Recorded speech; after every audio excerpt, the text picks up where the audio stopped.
Assalamualaikum warahmatullahi wabarakatuh. Alhamdulillah, selalu kita ucapkan kalimat mulia ini dari lisan kita kepada zat yang paling pantas untuk dipuji, dihormati, ditunduki, dipatuhi, dicintai dan juga ditakuti. Dialah zat yang maha bijaksana, maha adil, maha kuat, maha perkasa, tidak beranak dan tidak diperanakkan. Dan memang kata kuncinya adalah la ilaha illallah, la ma'budu bihaqqin illallah. Tidak ada Tuhan yang berhak disembah kecuali Dia. Dia yang telah menggantungkan agar segala nikmat yang ada pada kita, makanan, minuman, pakaian, kesehatan, dan semua yang kita butuhkan dalam roda kehidupan dunia, digantungkan olehnya dengan kalimat Alhamdulillah. Maka sangat wajar kalau kita sering mengulangi kalimat yang mulia ini. Lalu selanjutnya kita panjatkan salam hormat kita kepada manusia yang paling suci jalur nasabnya, paling sempurna fisik dan juga akhlaknya. Dengannya lah ditutup risalah langit. Dan juga Sang Pencipta Allah dan malaikat-malaikatnya telah memberikan salam hormat kepada manusia terbaik ini. Berbahagialah kita menjadi pengikutnya karena kita mengetahui mana yang halal dan mana yang haram, yang telah dibolehkan dan tidak dibolehkan oleh Sang Pencipta. Dan kita juga sangat wajar kalau sering mengucapkan salam hormat. Dialah Nabi besar Muhammad sallallahu alaihi wasallam. Lanjutkan bahasan kitab Mahkota Pengantin, buku kita. Dan insya Allah bagi teman-teman yang menunggu akan ada buku ini akan diterbitkan dan akan sudah insya Allah sudah dalam proses sekarang, akhir bulan sudah ada. Jadi yang berminat bisa daftar dari teman-teman panitia di sini, mudah-mudahan nanti bisa dapatkan bukunya. Masih melanjutkan bahasan tentang syarat calon istri. Dan kita masuk ke halaman 27 kalau yang pegang bukunya. Yang pertama dan yang paling mutlak agama. Yang pertama dan paling mutlak adalah agama. Itu sesuai dengan firman Allah Subhanahu wa taala dalam surah Al-Baqarah 221. Al-Baqarah 221 ini sudah kita sebutkan pada pertemuan yang lalu sebenarnya. Bunyinya A'udzubillahi minasyaitonirrajim wala amatun mu'minatun khairum min musyrikatin walau a'jabatkum. Ketahuilah kata Allah Subhanahu wa taala kepada seluruh laki-laki, seorang budak wanita yang bisa diperjualbelikan bahkan ya, yang mukminah jauh lebih baik dari wanita yang musyrikah atau kafir, walaupun wanita itu menarik kalian atau memiliki nilai tarik bagi hati kalian. Jelas ayat ini menjelaskan kepada kita teman-teman sekalian sebagaimana sabda Nabi Muhammad SAW dan hadis ini tambahannya riwayat Imam Muslim. Kata beliau, wala amatun saudaun kharma dzatuddin khair. Seorang budak wanita berkulit hitam pekat dan kharma. Pernah kita jelaskan kharma itu tidak ada pemisah hidungnya. Jadi lubang hidungnya satu, sangat jelek gitu kan.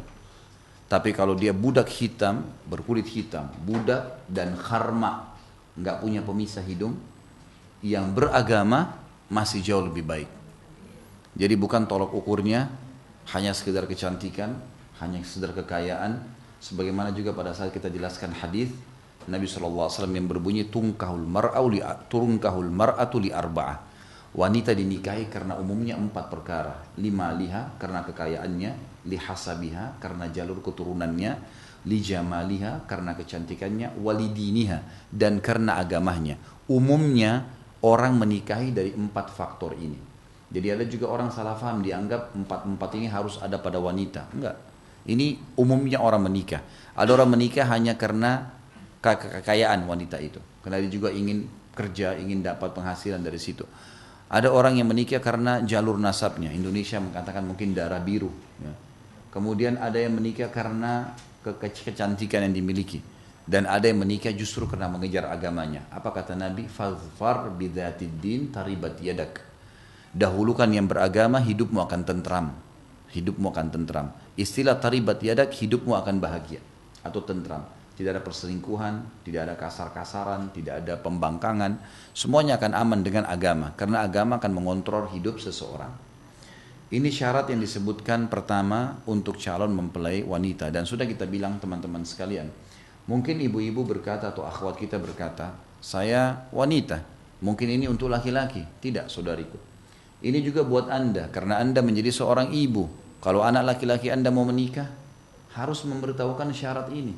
Saudara Anda mau menikah, berikan syarat ini, bahwasanya memang harus mendahulukan agama si wanita. Dan memang agama ini yang memandu kita.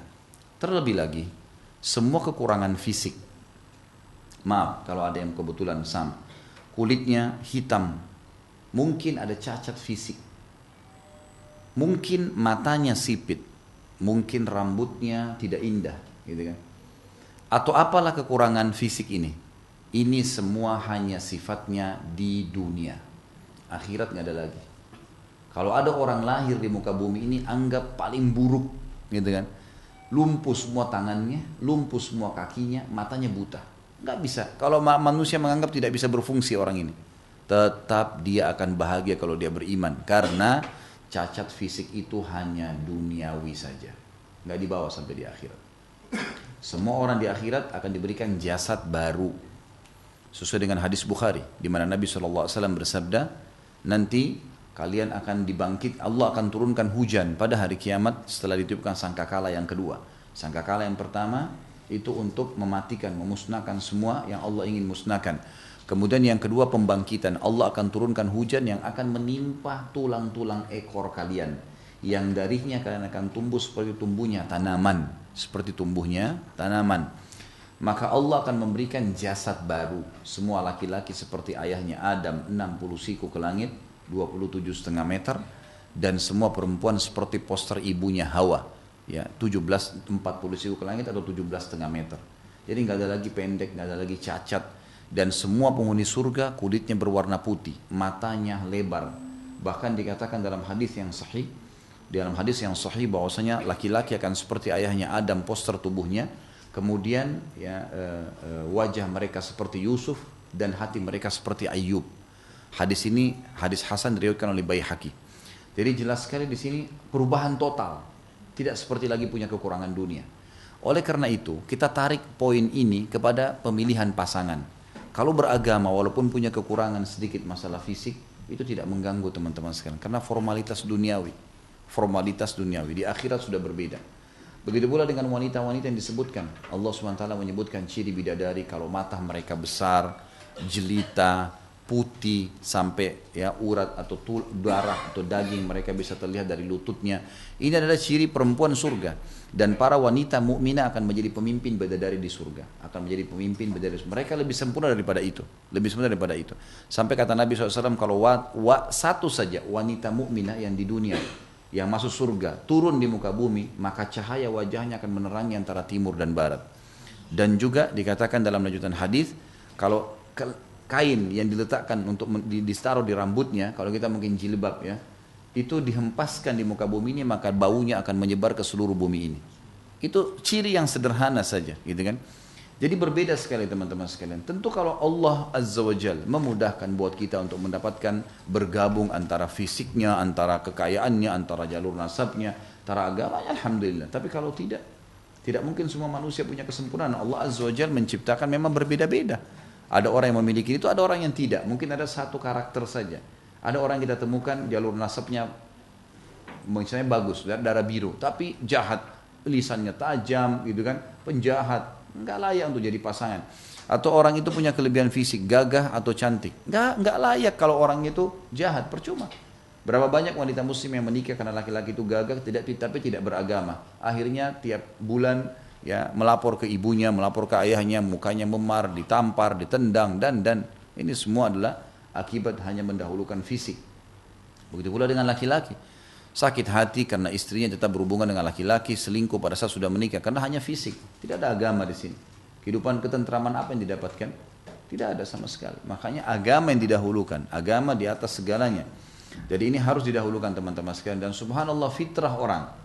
Dari kasus-kasus rumah tangga yang saya hadapin teman-teman sekalian, semua laki-laki yang saya temuin, bahkan pernah saya temuin laki-laki yang tidak punya background agama dari umum, tapi dia pernah cerita dengan saya, ternyata orang seperti ini pun tidak punya pengetahuan agama, berharap istri di rumah yang mukminah, yang baik, yang bisa didik anaknya, angan-angannya istri yang baik, gitu kan.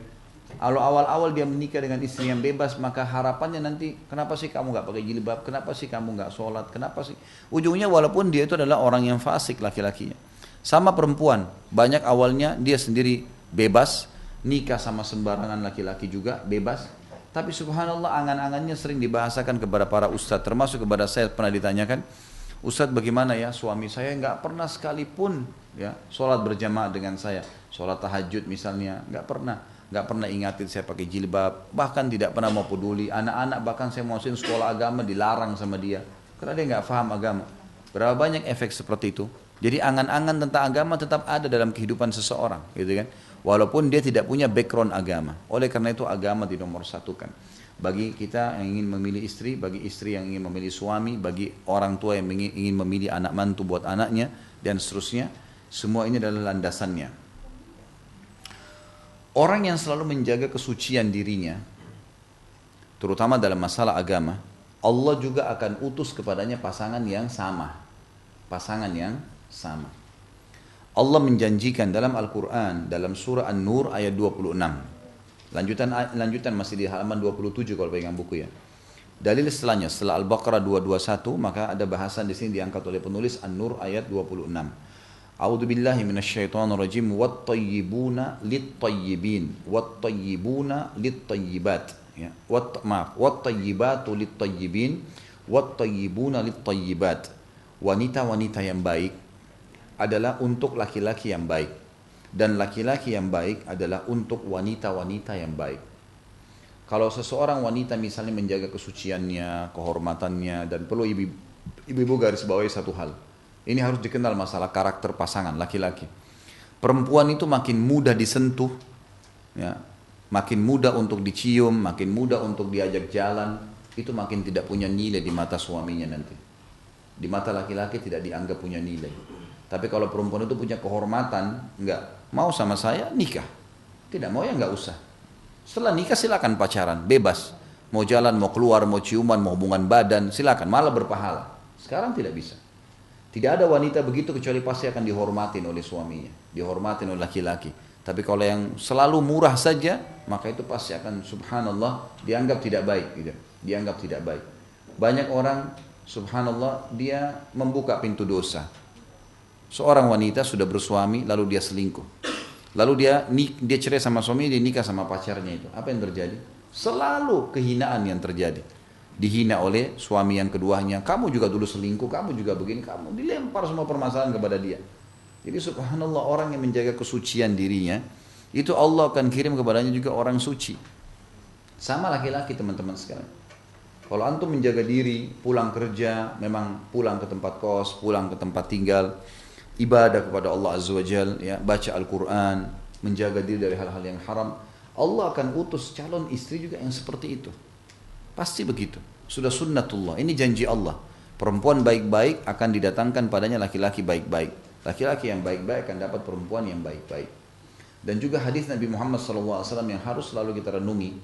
Jagalah kesucian, kehormatan, kemaluan kalian. Jangan berzina. Allah akan jaga kesucian, kehormatan, kemaluan pasangan kalian. Allah akan jaga pasangan kita walaupun kita tinggalin gitu. Maksudnya kita sempat ada kegiatan dan akhirnya tidak bersama, gitu kan. Dan baktilah dengan kedua orang tua kalian, maka Allah akan jadikan anak-anak kalian berbakti dengan kalian. Itu fakta, harusnya begitu. Sunnatullah, ada sistem Allah yang telah atau yang mengawasi kita. Dalil yang ketiga disebutkan surah An-Nisa ayat 34. A'udzu billahi minasyaitonir rajim. Qanitatun hafizatun lil ghaibi bima hafizallah. Wanita yang baik itu adalah yang jadi istri, layak jadi istri, pasangan hidup, ibu untuk anak-anak, yang taat kepada Allah, lagi memelihara diri ketika suaminya tidak ada.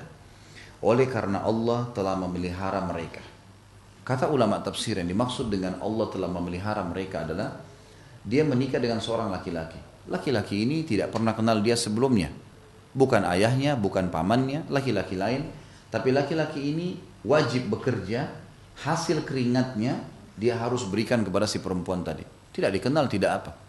Makanannya, minumannya, pakaiannya, tempat tinggalnya wajib dipenuhi.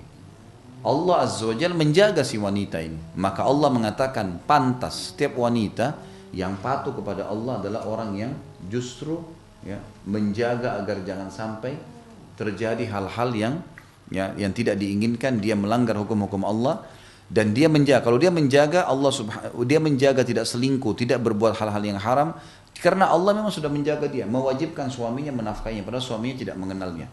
Ini makna daripada ayat. Tapi saksi bahasan kita adalah qanitatun hafizatun lil ghaib.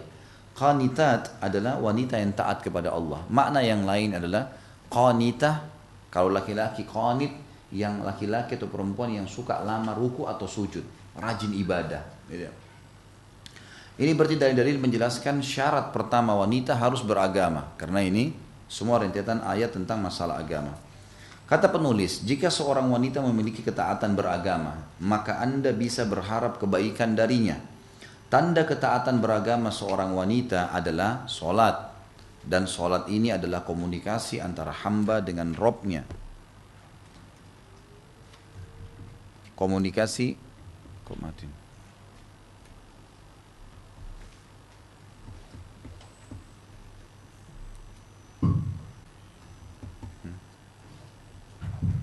Coba diperbaiki. Dikatakan dalam lanjutan bahasanya di sini, dan sholat adalah komunikasi antara hamba dengan Robnya. Jika ia memiliki komunikasi yang baik antara dirinya dengan Robnya, Rob itu artinya pencipta, pemilik, pengurus, pengawas, dan pemusnah. Jadi kalau kita bilang Rabbighfirli, kita sedang memanggil Allah sebagai Rob. Rob berarti pemilik, ya, pengawas, pemusnah, penyiap segala kebutuhan. Ya. Maka Anda bisa berharap darinya akan terjadi komunikasi yang baik antara diri Anda dengannya. Dan Allah memiliki contoh yang tertinggi. Maksudnya Allah paling layak untuk dijadikan sebagai contoh. Kalau ada orang berhubungan baik dengan Allah, berarti sudah cukup untuk menjadi orang yang kita jadikan sebagai pasangan hidup atau teman kita.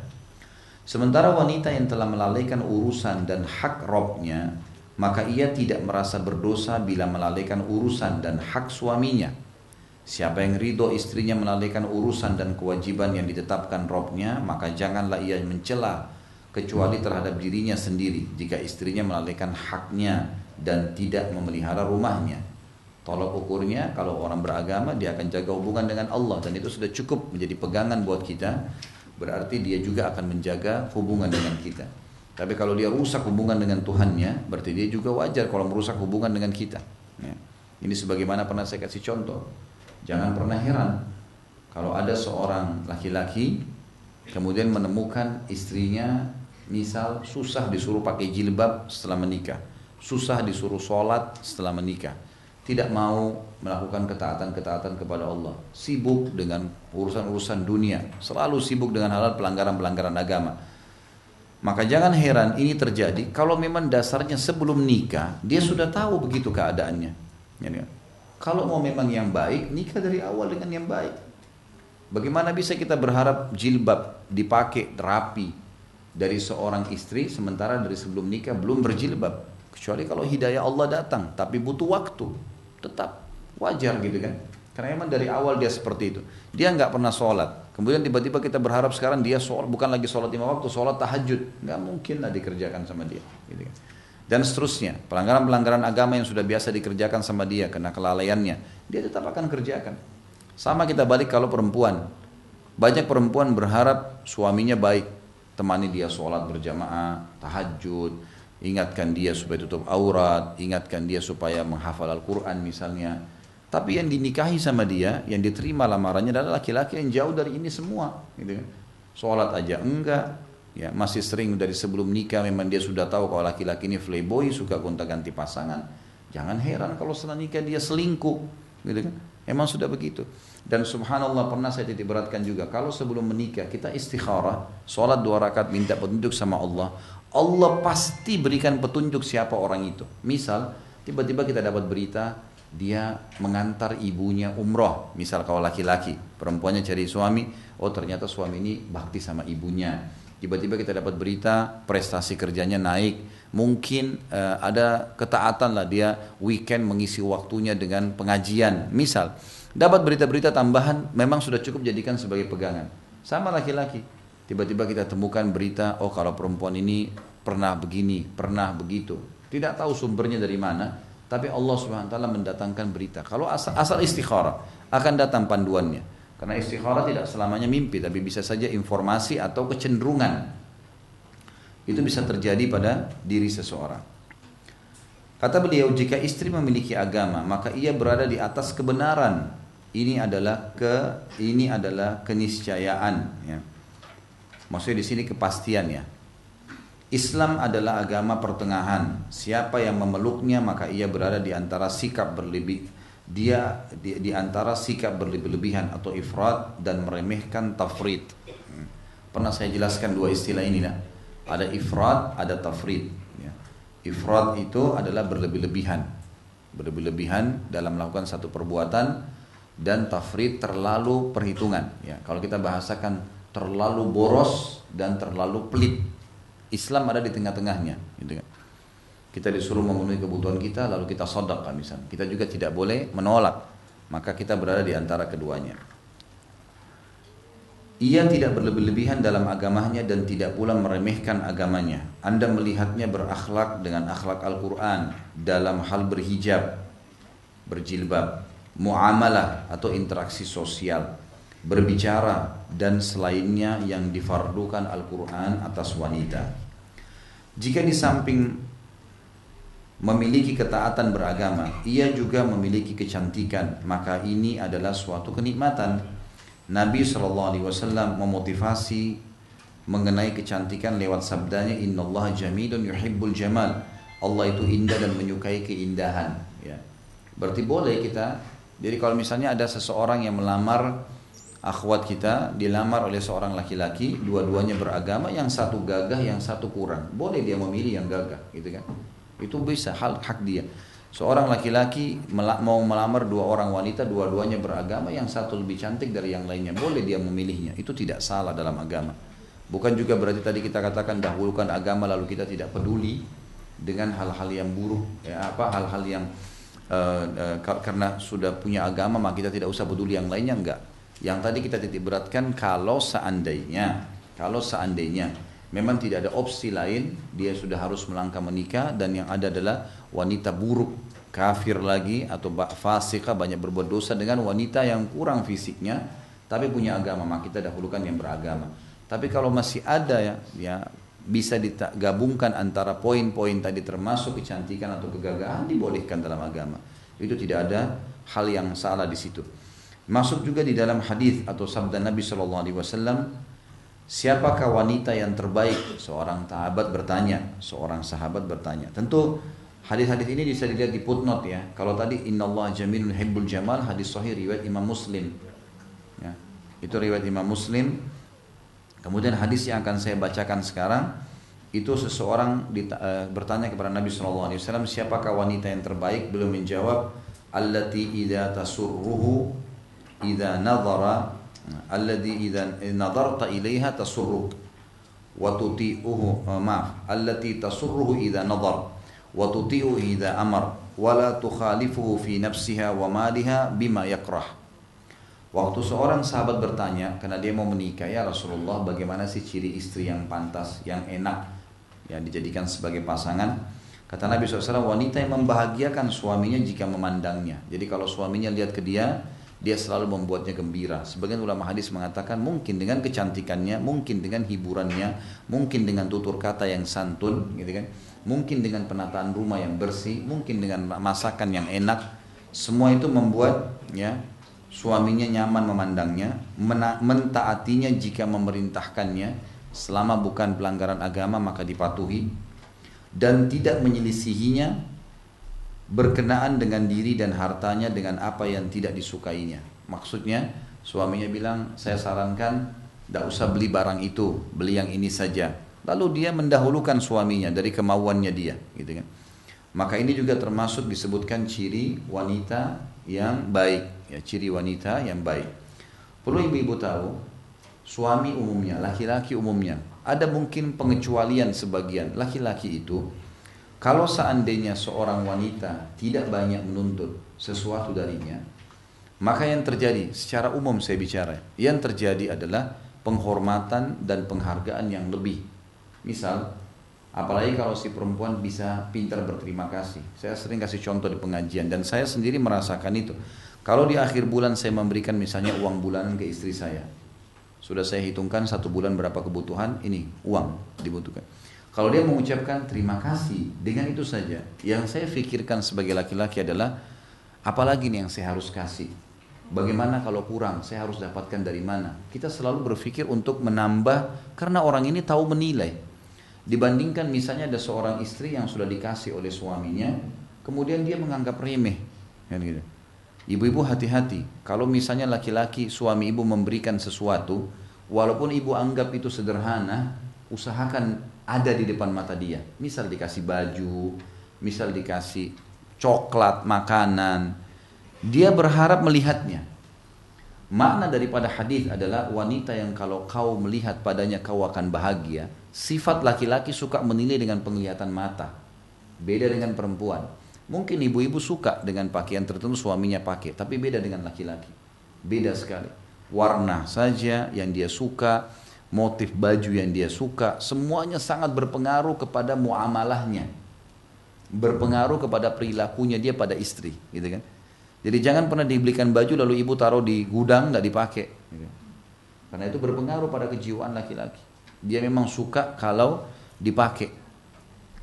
Mungkin kalau ibu belikan baju suaminya, lalu ditanya, kok nggak dipakai? Oh nanti saya pakai. Ibu nggak kecewa, biasa saja. Oh nanti dipakai sama dia. Kalau laki-laki lain, dia akan menilai. Pemberian makanan misalnya, mana makanan yang saya beli kemarin untuk kamu? Oh saya sudah kasih mbak yang makan. Gitu. Misal. Nanti pastikan ibu kalau pesan lagi nggak bakal dibeliin sama dia. Nah, saya mau beliin kemarin kamu kasih mbak misal, padahal sebenarnya nggak apa-apa kasih pembantu kan gitu. Tapi kenapa nggak incipin depan dia? Makan sedikit gitu kan. Yang penting dia sudah lihat. Karena makna hadis di sini kalau kau melihatnya kau akan senang. Ini karakter laki-laki yang harusnya perempuan tahu. Gitu. Kemudian saya juga pernah temukan ya, seperti kasus rumah tangga yang sering saya pecahkan. Di antaranya ada seorang suami pernah mau menceraikan istrinya setelah 15 tahun menikah. Saya sama saya nih, konsultasi dengan saya coba cari tahu ada apa nih. Kenapa nih kok mau cerai? Anaknya sudah 4, apa sebabnya? Saya dudukin, kenapa Imam? Saya duduk sama suaminya berdua. Ada apa sebenarnya masalahnya? Gitu. Tiba-tiba dia bilang, istri saya ini dari dulu, dari awal nikah, dia sudah tahu saya suka dengan rambut panjang. Tapi dia tidak pernah mau panjangin rambutnya. Setiap panjang sedikit dipotong pendek kayak laki-laki. Saya nggak suka. Saya selalu bahasakan dibantah sama dia. Ah sudahlah dianggap remeh. Gara-gara rambut. Coba bayangin. Kalau misalnya suaminya ibu kita balik ya, kasus perempuan. Ibu suka rambut panjang, suaminya gundul. Paling ibu bilang, kok kenapa gundul? Oh enggak, ini saya rasa dingin. Udah selesai. Ibu ada masalah? Enggak. Gundul enggak gundul, yang penting duitnya ada gitu. Maksud saya tidak terlalu masalah dengan itu. Kalau laki-laki masalah besar. Kalau laki-laki itu masalah besar buat dia. Rambut itu masalah besar. Kadang-kadang dia bahasakan dengan santun. Kenapa rambutnya nggak begini ya? Kenapa rambutnya nggak begini ya? Gitu. Masalah sederhana, tapi berpengaruh. Berpengaruh sekali masalah ini. Jadi harusnya memang difahamin masalah ini. Termasuk juga dengan masalah warna pakaian tadi, penataan diri, kemudian juga masuk dalamnya penataan tempat. Nah, laki-laki sangat peduli dengan itu. Ya. Dia suka kalau ada penataan, ada rapi, dan ini masuk dalam hadis yang pertama tadi kita sebutkan. Allah itu indah dan menyukai keindahan. Ibu-ibu harus punya keterampilan, latih anak-anaknya untuk bisa terampil. Rumah-rumah itu nyaman, bersih, ya, dan juga rumah yang bersih dan rapi tidak akan dimasuki oleh syaitan, ya, akan bagus gitu ya. Kemudian yang katakan di sini kalau kau perintahkan maka dia mentaatimu. Di sini berarti karakter laki-laki yang lain ibu-ibu sekalian. Dan tentu di sini laki-laki sangat suka kalau dia perintah karena ada kepemimpinan dalam jiwanya. Dia kalau perintah diikuti. Maka ibu-ibu pada saat mengalah di sini, kalau dia bilang ayo kita keluar ke sini yuk. Ibu lagi pengen ke satu tempat. Lalu ibu mengutarakan, ibu mengatakan ya udah nggak apa-apa, ayo kita pergi. Sebenarnya sih saya pengen ke sini. Bahasakan saja. Kalau dia bilang nantilah kita minggu depan baru ke sana, ya udah ayo nikmatin aja, nggak ada masalah, nggak usah dibuat masalah gitu kan. Karena ternyata dengan mentaati suami di sini makna daripada hadis si istri akan mendapat hati suaminya, gitu kan. Karena dia akan selalu membanggakan istrinya yang patuh dengan dia selama bukan kemaksiatan. Di sini bukan berarti ibu tidak memenuhi kebutuhannya, tidak. Tetapi dengan memberikan kesempatan dia dahulu, pastikan dia juga akan berkorban buat ibu di satu waktu. Ini makna daripada kalau engkau wanita itu mentaatinya jika ia memerintahkannya, si suami. Kemudian yang selanjutnya adalah tidak menyelisihi berkenaan diri dan harta suami tadi dengan apa yang tidak disukainya. Jadi kalau suami nggak suka dengan warna tertentu, jangan dipaksain walaupun ibu suka, kan gitu. Jadi dahulukan dalam masalah itu, otomatis suami akan menghormati istrinya. Ada unsur timbal balik itu, ada unsur timbal balik. Kemudian yang kedua, sifat yang harus dimiliki atau sifat yang semestinya ada pada calon istri. Dikatakan oleh penulis, maaf, ada paragraf yang saya lupa baca. Kata penulis, wanita yang beragama lagi cantik adalah cahaya di atas cahaya, dan jika ia juga memiliki harta dan kedudukan, maka ia telah menghimpun sifat kebaikan yang banyak. Tapi kalau cuma agama yang ada, maka agama yang didahulukan. Yang kedua adalah yang harus dimiliki calon istri. Di antara sifat yang dituntut pada seorang istri adalah wanita yang penuh kasih sayang, lagi banyak keturunan. Sebagaimana sabda Nabi Muhammad SAW, tazawwajul waludal walud fa inni mukathirum bikum yaumal qiyamah. Menikahlah dengan wanita yang banyak anak, lagi penuh dengan kasih sayang, karena aku akan membanggakan jumlah umatku. Ada tambahan riwayat pada hari kiamat nanti. Jadi di sini diharuskan mencari wanita yang subur. Cara tahunya dari mana? Dari jalur ibu, jalur ibunya. Ini sudah pernah kita jelaskan ya. Jadi kalau seseorang mau menikah dalam Islam, kalau dia mau tahu tentang fisik keturunannya nanti, warna kulit, rambut, paras wajah, semua itu dari jalur ayah. Dari jalur ibu. Astagfirullah, dari jalur ayah. Fisik jadi jalur ayah. Kulit, paras wajah, rambut, semua dari keluarga ayah itu. Jadi kalau keluarga calon mempelai kita, laki-laki atau perempuan, ya, keluarga ayahnya misalnya tinggi-tinggi semua, itu anak-anak kita juga akan begitu. Semua ikut dari keluarga ayah. Karakter, sifat dari keluarga ibu. Dari keluarga ibu. Nah makanya termasuk dalam keluarga ibu selain karakter adanya jalur dari keluarga ibu karakter, dari keluarga ayah fisik, dari keluarga ayah bisa dinilai kesuburan. Jadi kalau misalnya keluarga ayahnya banyak keturunannya, gitu kan? Nah itu berarti insya Allah ke bawahnya juga subur. Gitu. Ini salah satu trik untuk mengetahui, dan saya pernah jelaskan teman-teman kalau masih ingat, ada 3 cara untuk mengetahui calon pasangan tanpa pacaran. Yang pertama, kenali fisik saja, yang boleh dilihat wajah dan telapak tangan, gitu kan? Sesuatu, kata Nabi SAW, lihatlah sesuatu yang menarik dari calon pasanganmu. Wajah, mungkin alisnya, mungkin matanya, mungkin hidungnya, mungkin bibirnya, kulitnya, cukup sebatas wajah. Wajah menggambarkan, kata ulama fikih, kepala sampai ke perut. Telapak tangan menggambarkan kemaluan sampai ke kaki. Secara umum, ya, seperti itu. Yang kedua, kenali keluarganya. Keluarga ini dari jalur ayahnya, fisik yang diturunkan, termasuk kesuburan tadi untuk keturunan, rambut, warna kulit, postur tubuh, dan seterusnya. Karakter dari keluarga ibu. Dan kita bicara masalah globalnya sifat keluarga ya. Jadi kalau misalnya ada dari keluarga ibu yang pemabuk misalnya, itu tidak satu orang, yang lainnya semua baik, maka itu berarti tidak dihitung yang satu orang itu. Atau dari keluarga ayah, satu orang yang mungkin pendek, yang lainnya tinggi, maka berarti tolak ukurnya adalah yang umumnya. Dan yang ketiga, kenali lingkungannya. Lingkungan ini sudah pernah saya kasih contoh. Jadi kalau kita masa ta'aruf boleh bertanya, maaf saya mau tanya, kalau weekend biasanya kamu kemana? Ya. Oh saya kalau weekend ke karaoke, ya. Saya ke diskotik, saya ke sini. Nah sudah tahu orang ini apa, lingkungannya seperti apa. Atau kalau saya weekend, oh saya punya ibu yang tua, saya bakti. atau saya hadir di pengajian, ada rutin di masjid ini, di masjid itu, di masjid ini dan seterusnya, atau saya kembangin potensi saya dalam menulis misalnya, ya, saya habiskan waktu di perpustakaan. Nah, itu berarti kita sudah bisa tahu tentang lingkungannya. Yang jelas subur adalah faktor yang harus diketahui. Jadi kata ulama, kalau bertemu antara rasa suka cenderung dengan mandul, maka harus didahulukan, ya, harus ditinggalkan. Walaupun suka tapi mandul, nggak boleh dilanjutin pernikahan. Karena Nabi SAW di sini perintahin pakai fi'lul amr, gitu kan? Pakai fi'lul amr, menggunakan kata amr, ya. Kemudian juga yang penuh kasih. Yang penuh kasih ini juga bisa dilihat dari sifat umumnya keluarga. Ada subhanallah ibu-ibu yang tidak ada kasih sayang. Punya anak, anaknya salah sedikit dicubitin, dipukulin, ya.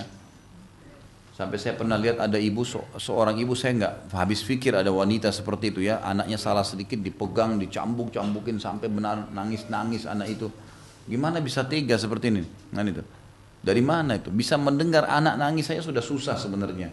Bagaimana dia bisa pukul, biru-biruin badannya, dicubitin? Hanya karena kadang-kadang mungkin diganggu kalau dia lagi telepon sama temannya. Mungkin hanya karena dia mau tidur, anaknya lagi butuh, ya.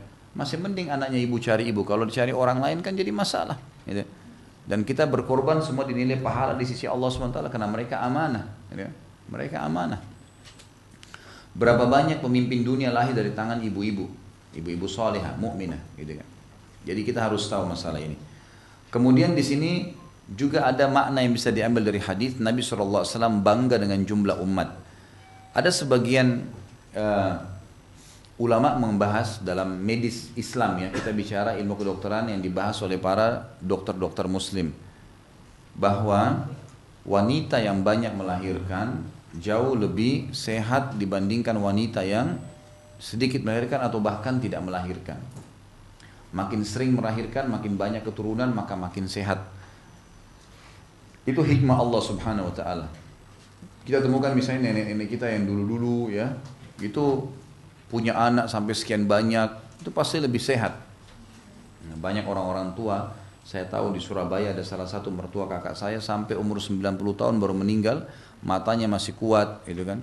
Kemudian fisiknya masih kuat. Memang terakhir-terakhir pada saat mau meninggal sakit, wajar manusiawi, tapi subhanallah orang yang seangkatan dengan beliau sudah sakit semua, sudah macam-macam, tapi dia masya Allah gitu, ya, masya Allah. Bahkan keturunannya banyak sekali, ya, di atas 10 orang anaknya. Yang ketiga, memiliki belas kasih dan kasih sayang berdasarkan sabda Nabi SAW. Tadi itu poin kedua lebih fokus ke masalah suburnya, ya.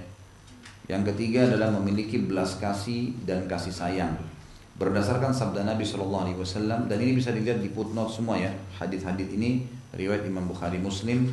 Khairu nisa'in rakibnal ibla ahna'u ala tiflin wa ar'a'u ala zaujin fi dhati yadihi.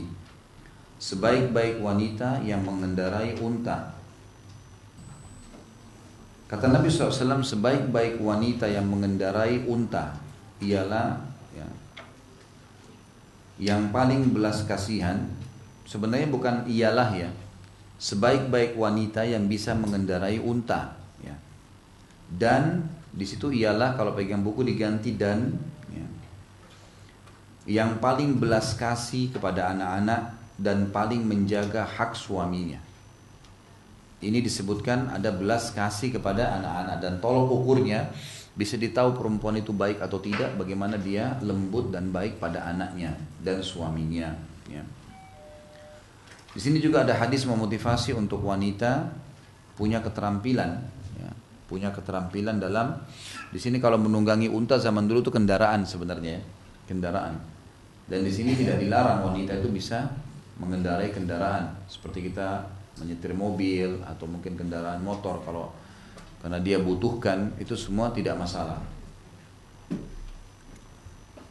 Selanjutnya yang keempat adalah didahulukan gadis dari janda, ya, kalau memilih istri, tapi bukan berarti janda tidak boleh. Ini sesuai dengan hadis Nabi Muhammad SAW. Ala tazawwajtaha bikran tula'ibuka wa tula'ibuha wa tudahikuka wa tudahikuha. Nabi SAW berkata kepada sahabat Nabi yang mulia Abdurrahman bin Auf radhiyallahu anhu, beliau menikah dengan janda dari Ansar. Maka kata Nabi SAW, mengapa engkau tidak menikah dengan gadis yang bisa bermain-main denganmu? Di sini maknanya sebenarnya saya terlihat bermain ya. Tulaibuka wa tulaibuha, maksudnya kamu bercanda dengannya dan dia bercanda denganmu. Makna lain adalah yang dimaksud dengan hadis ini, dia tidak punya kenangan masa lalu. Sehingga kalau orang menikah dengan janda misalnya, dia tidak salah. Tetapi kalau suami yang sekarang kurang dibandingkan suami dia yang pertama, sifat wanita suka membanding-bandingkan. Dia akan mengatakan, dulu suami saya itu begini, dulu suami saya itu begitu. Padahal itu sudah menyakiti hati suami yang sekarang. Kenapa kamu nikah dengan yang sekarang gitu kan? Ini nggak boleh. Bahkan pernah saya ingatkan waktu saya bahas tentang ibu kita Aisyah radhiyallahu anha, beliau pernah waktu kedatangan tamu di rumah Nabi SAW, ternyata adiknya Khadijah. Kemudian adik Khadijah datang, Nabi SAW suruh Aisyah melayani, setelah dilayani, setelah pulang semua, lalu kata Aisyah, ya Rasulullah, siapa tadi datang itu? Kok anda hormatin sekali? Kata Nabi SAW, itu adalah adiknya Khadijah. Dan yang satu temannya Khadijah. Dulu waktu saya masih sama Khadijah, maka datang orang ini, gitu kan? Datang orang ini sering mengunjungi kami. Maka Aisyah tiba-tiba cemburu pada saat itu.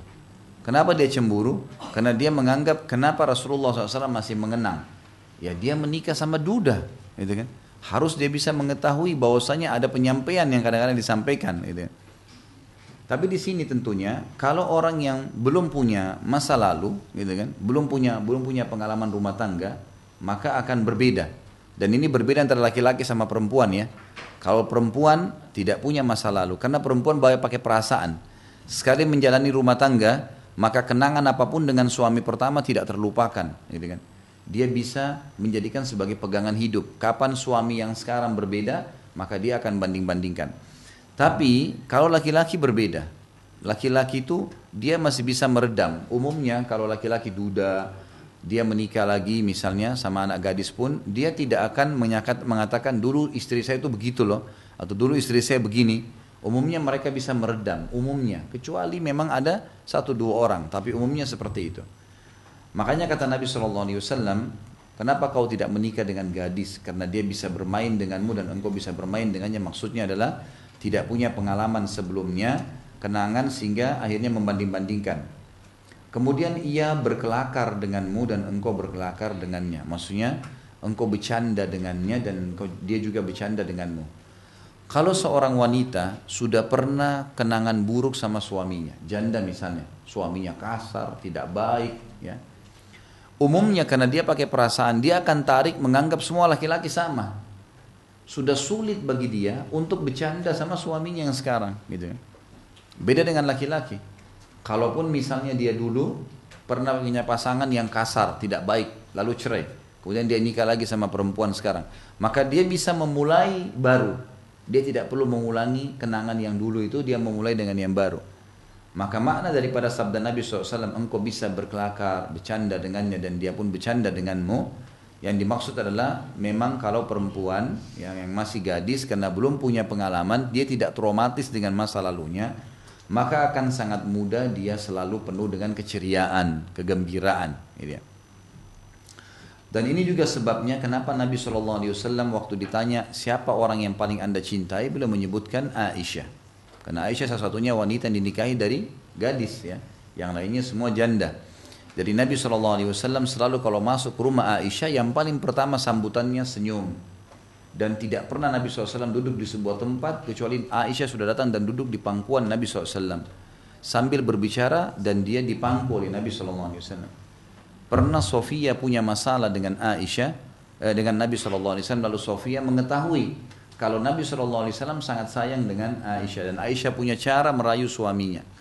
Maka Sofia pun mengatakan, kalau kau bisa wahai Aisyah membuat Rasulullah SAW ridho kepadaku, aku akan menghadiahkan malamku untukmu.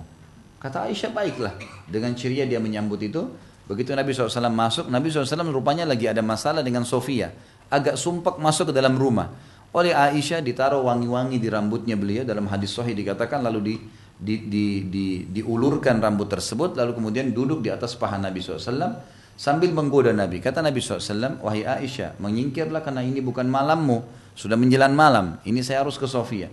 Kata Aisyah, ya Rasulullah, ini karunia Allah yang Allah karunia kepada siapa saja yang dia inginkan. Maksudnya malam ini akan jadi malam saya, gitu. Seperti itulah bahasanya. Lalu Nabi SAW tersenyum, sudah tahu kalau memang Sofia meminta tolong dari Aisyah.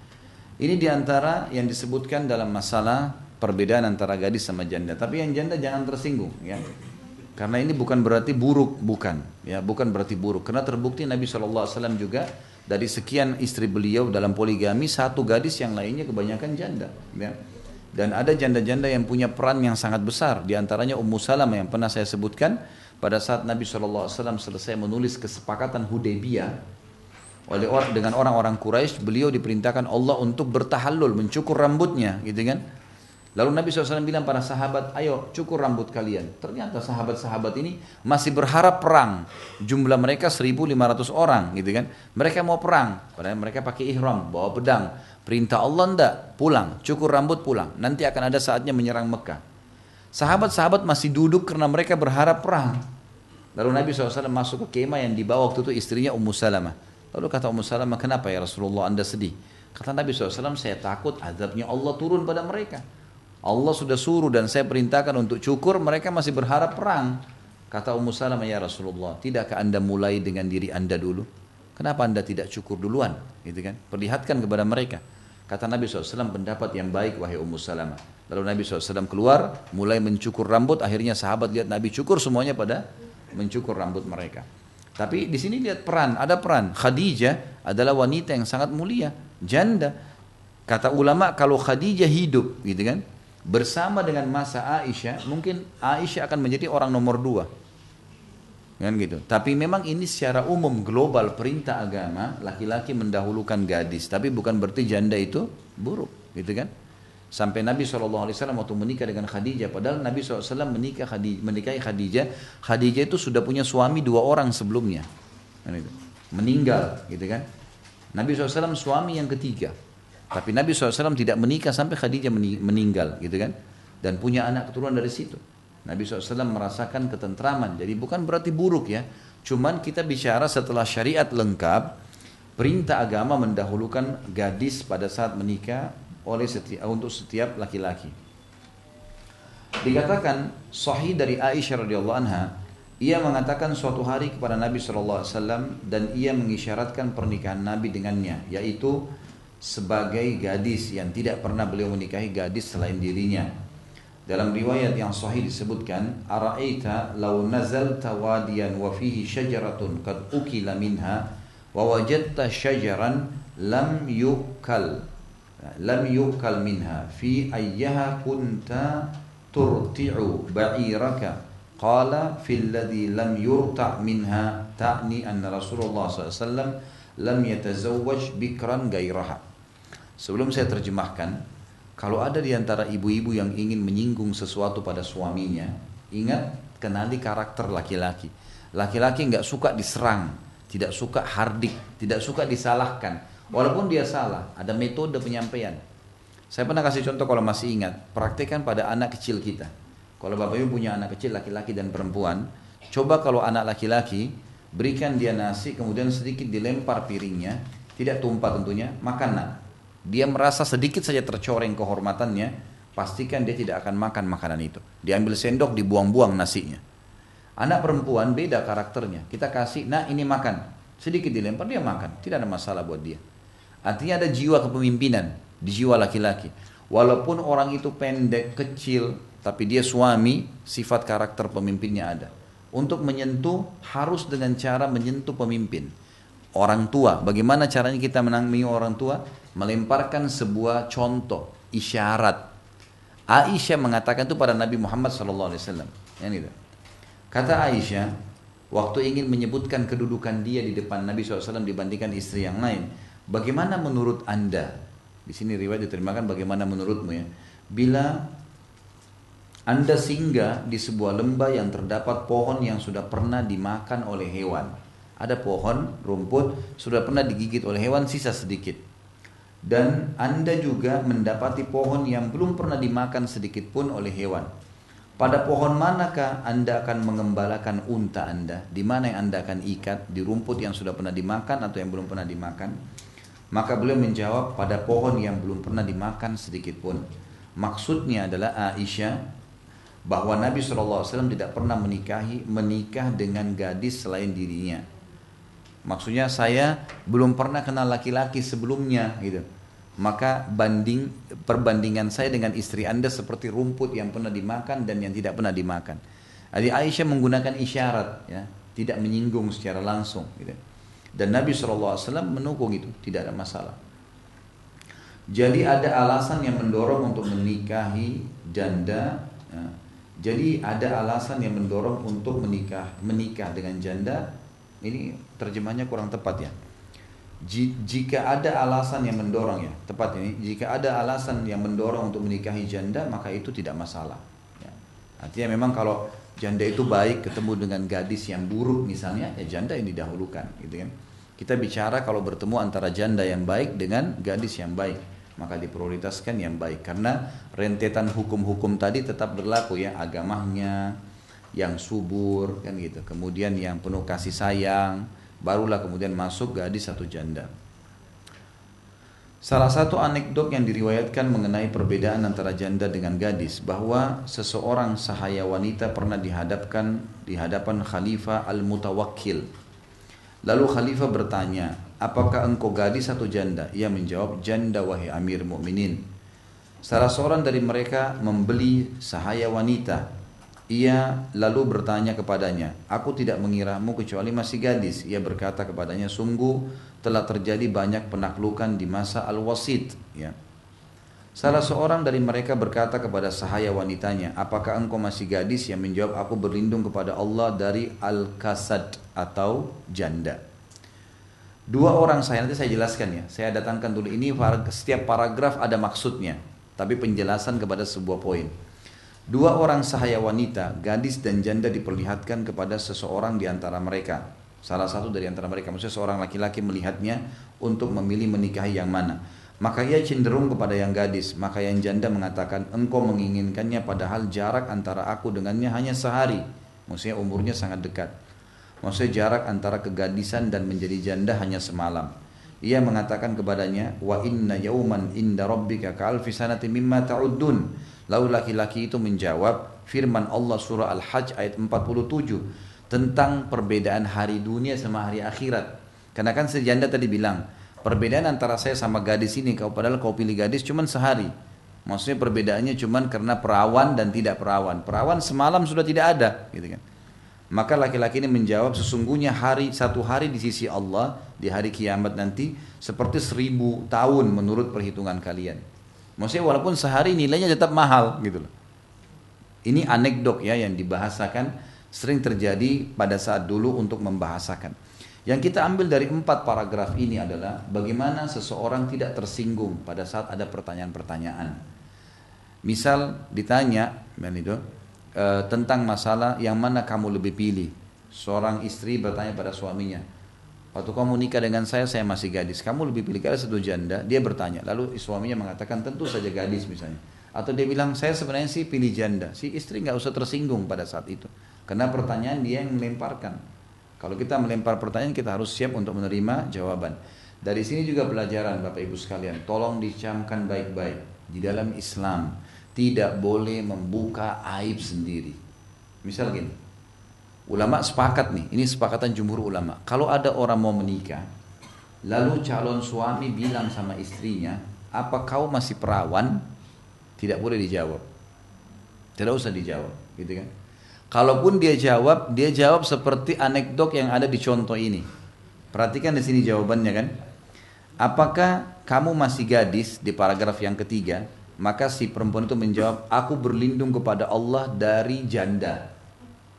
Maksudnya saya tidak mungkin jadi janda, saya masih gadis gitu. Tapi dia tidak membahasakan dengan langsung. Sama halnya kalau seorang perempuan bertanya, apa kau masih perjaka? Pada laki-lakinya. Mungkin dia pernah berzina, Allahu a'lam gitu kan. Maka dia tidak perlu jawab. Sama halnya sampai pada tingkat suami istri. Tidak boleh suami bertanya pada istrinya, tidak boleh istri tanya pada suaminya, apa kau pernah berzina? Nggak boleh ditanya. Pertanyaan ini tidak boleh.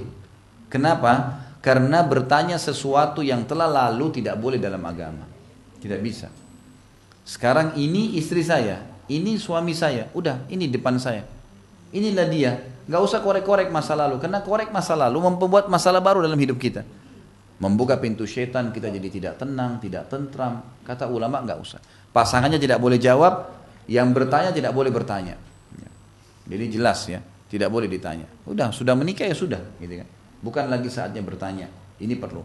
Tapi kalau seandainya sebelum menikah kita mengumpulkan informasi dari sumber-sumber yang benar, tidak ada masalah. Orang ini gadis atau enggak ya, misalnya ditanya keluarganya, sudah pernah nikah atau enggak, bisa ditanya gitu kan. Itu lain, beda. Tapi kalau dia pertanyaan langsung dan hal-hal itu bisa membuka aib, maka tidak perlu dijawab. Dan memang tidak boleh bertanya. Makanya pernah ada seorang gadis berkata pada seorang syekh di Saudi, pertanyaannya, "Syekh, saya dulu pernah berbuat salah, pernah berzina malah. Saya sudah tobat kepada Allah Azza wa Jalla, saya sudah tutup aib saya itu. Sekarang saya mau menikah. Apakah saya harus buka kepada calon suami saya? Saya tahu dia orang saleh. Saya tidak tega kalau saya tidak mengatakan saya sudah tidak perawan lagi." Kata syekhnya, "Jangan kamu bicara, tidak usah. Ditanya pun jangan kamu jawab. Inilah saya kalau kamu mau nikahi. Pertanyaan, kau sudah pernah nikah? Saya belum pernah menikah." Kalau itu pertanyaannya, karena yang ditanya perbuatan baik ya, menikah kan ibadah. Pernah nikah atau enggak? Oh belum, oh sudah, gitu kan. Tapi apa kau perawan atau enggak? Ini enggak ada jawaban. Apa kau berjaga atau enggak? Enggak ada. Apa kau pernah berzina? Enggak ada jawaban. Enggak ada urusannya dengan itu, karena Islam tidak melihat masa lalu seseorang. Dan kata Nabi SAW, kalau sesuatu sudah terjadi, jangan katakan kalau seandainya. Karena kalau seandainya membuka pintu syaitan. Tapi katakan la qaddarallahu ma syaa fa'al. Ini yang kita bisa ambil dari paragraf-paragraf tadi. Berarti jawaban pun kalau dibutuhkan dengan santun, dan juga ada pertanyaan yang tidak perlu dijawab. Dikatakan wanita itu termasuk orang yang terdidik lewat hidangan Al-Quran dan Sunnah, bukan wanita yang terdidik lewat hidangan Timur dan Barat. Maksudnya wanita-wanita yang faham sehingga mereka jaga kesuciannya adalah wanita yang terdidik lewat hidangan Al-Quran dan Sunnah. Selalu tiap hari yang didengarkan ayat, hadis, pengajian, majelis-majelis yang baik, ya orang tuanya selalu nasihatin. Bukan terdiri dari hidangan Timur dan Barat, maksudnya tradisi-tradisi non-Muslim yang berjalan dan menjulurkan lidah di belakang segala yang baru di dunia mode, pakaian, cat kuku, dunia kaset dan penyanyi. Ia mengambil jalan dan teladannya dari penyanyi, penari dan pameran film atau baik laki-laki maupun perempuan. Jadi wanita yang baik adalah yang beragama, tolak ukurnya memang jalan di atas agama itu, bukan yang jalan di atas kehidupan non-muslim. Itu maksudnya. Saudaraku, kata penulis, hati-hatilah mengambil teman wanita yang tidak berkerudung. Tidak berkudungkan dengan kerudung robnya, dan lebih mendahulukan kerudung seniman dan orang jahat. Lalu ia menelanjanginya dan menutupinya. Ia menjadikannya sebagai barang dagangan yang dipajang untuk setiap orang yang punya sepasang mata agar melihatnya. Jadi kalau pelukis kan setelah dia lukis dipajang untuk semua pasang mata melihatnya. Bahasanya nih, bahasa kiasannya adalah jangan kau menikah dengan wanita ya kecuali dia menggunakan kerudung robnya. Maksudnya Allah suruh tutup ya ditutup. Tidak semua orang bisa lihat ya tidak semua orang bisa lihat, gitu kan. Dan jangan seperti kerudung seniman yang memang kalau dia gambar maka semua orang akan melihat dengan matanya. Sepasang mulut agar dibicarakan di sini, ia menjadikannya sebagai barang dagangan yang dipajang untuk setiap orang yang punya sepasang mata agar melihatnya, sepasang mulut agar membicarakannya, mencandainya dan menelponnya, mengendusnya di jalan dan alat transportasi. Maka pilihlah wanita yang memiliki agama agar engkau tidak menjadi hina. Ya. Jadi ini dibahas tentang masalah pentingnya mendahulukan wanita yang mukminah, ya, wanita yang mukminah. Baik, selanjutnya kriteria istri solehah. Tadi itu memilih calon istri. Sekarang kalau sudah jadi istri, kriteria istri yang solehah. Kita tutup dengan bahasan ini. Nanti kedepannya kita akan bahas landasan memilih suami. Tadi kan ini landasan memilih istri. Kemudian kita masuk ke kriteria istri solehah sekarang. Setelah itu akan ada bahasan landasan memilih suami. Kriteria istri solehah diantaranya ialah kata penulis istri yang mendengarkan kata-kata suaminya dengan baik dan membantunya dalam ketaatan kepada Allah. Istri yang lemah lembut, baik, belas kasih. Ya. Sampai sini dulu ya. Lembut, baik dan berbelas kasih. Ingat, ibu dikaruniai oleh Allah kelembutan, perasaan. Ya. Semua itu adalah senjata ibu. Laki-laki dikaruniai ketegasan. Memang dipersiapkan, ibu dipersiapkan untuk rumah, didik anak, masak, ngurus rapi-rapi, meninggal masuk surga gitu. Bapak-bapak ditugasin nagih utang, jihad, sholat berjamaah, ngantar jenazah di luar, debu, panas, memang tugasnya begitu.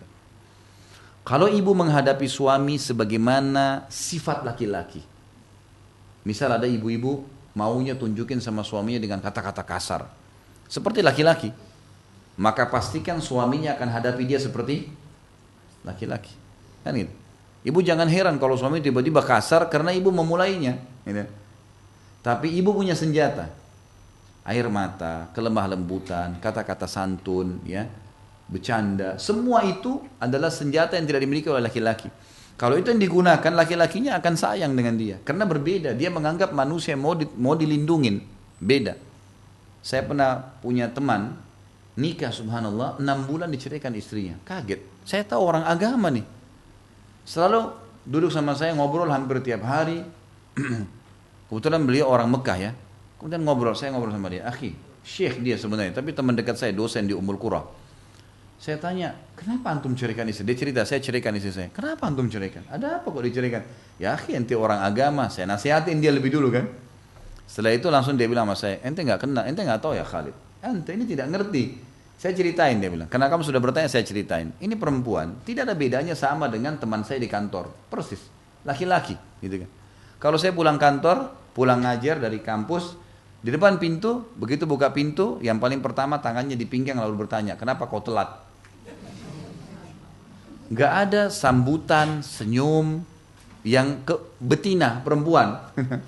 Nggak ada perempuannya senyumnya, dandanannya, nggak ada, wanginya nggak ada. Tangan di pinggang, kenapa kau telat? Saya seperti anak kecil. Oke lah, saya bersabar bulan pertama, bulan kedua, bulan ketiga.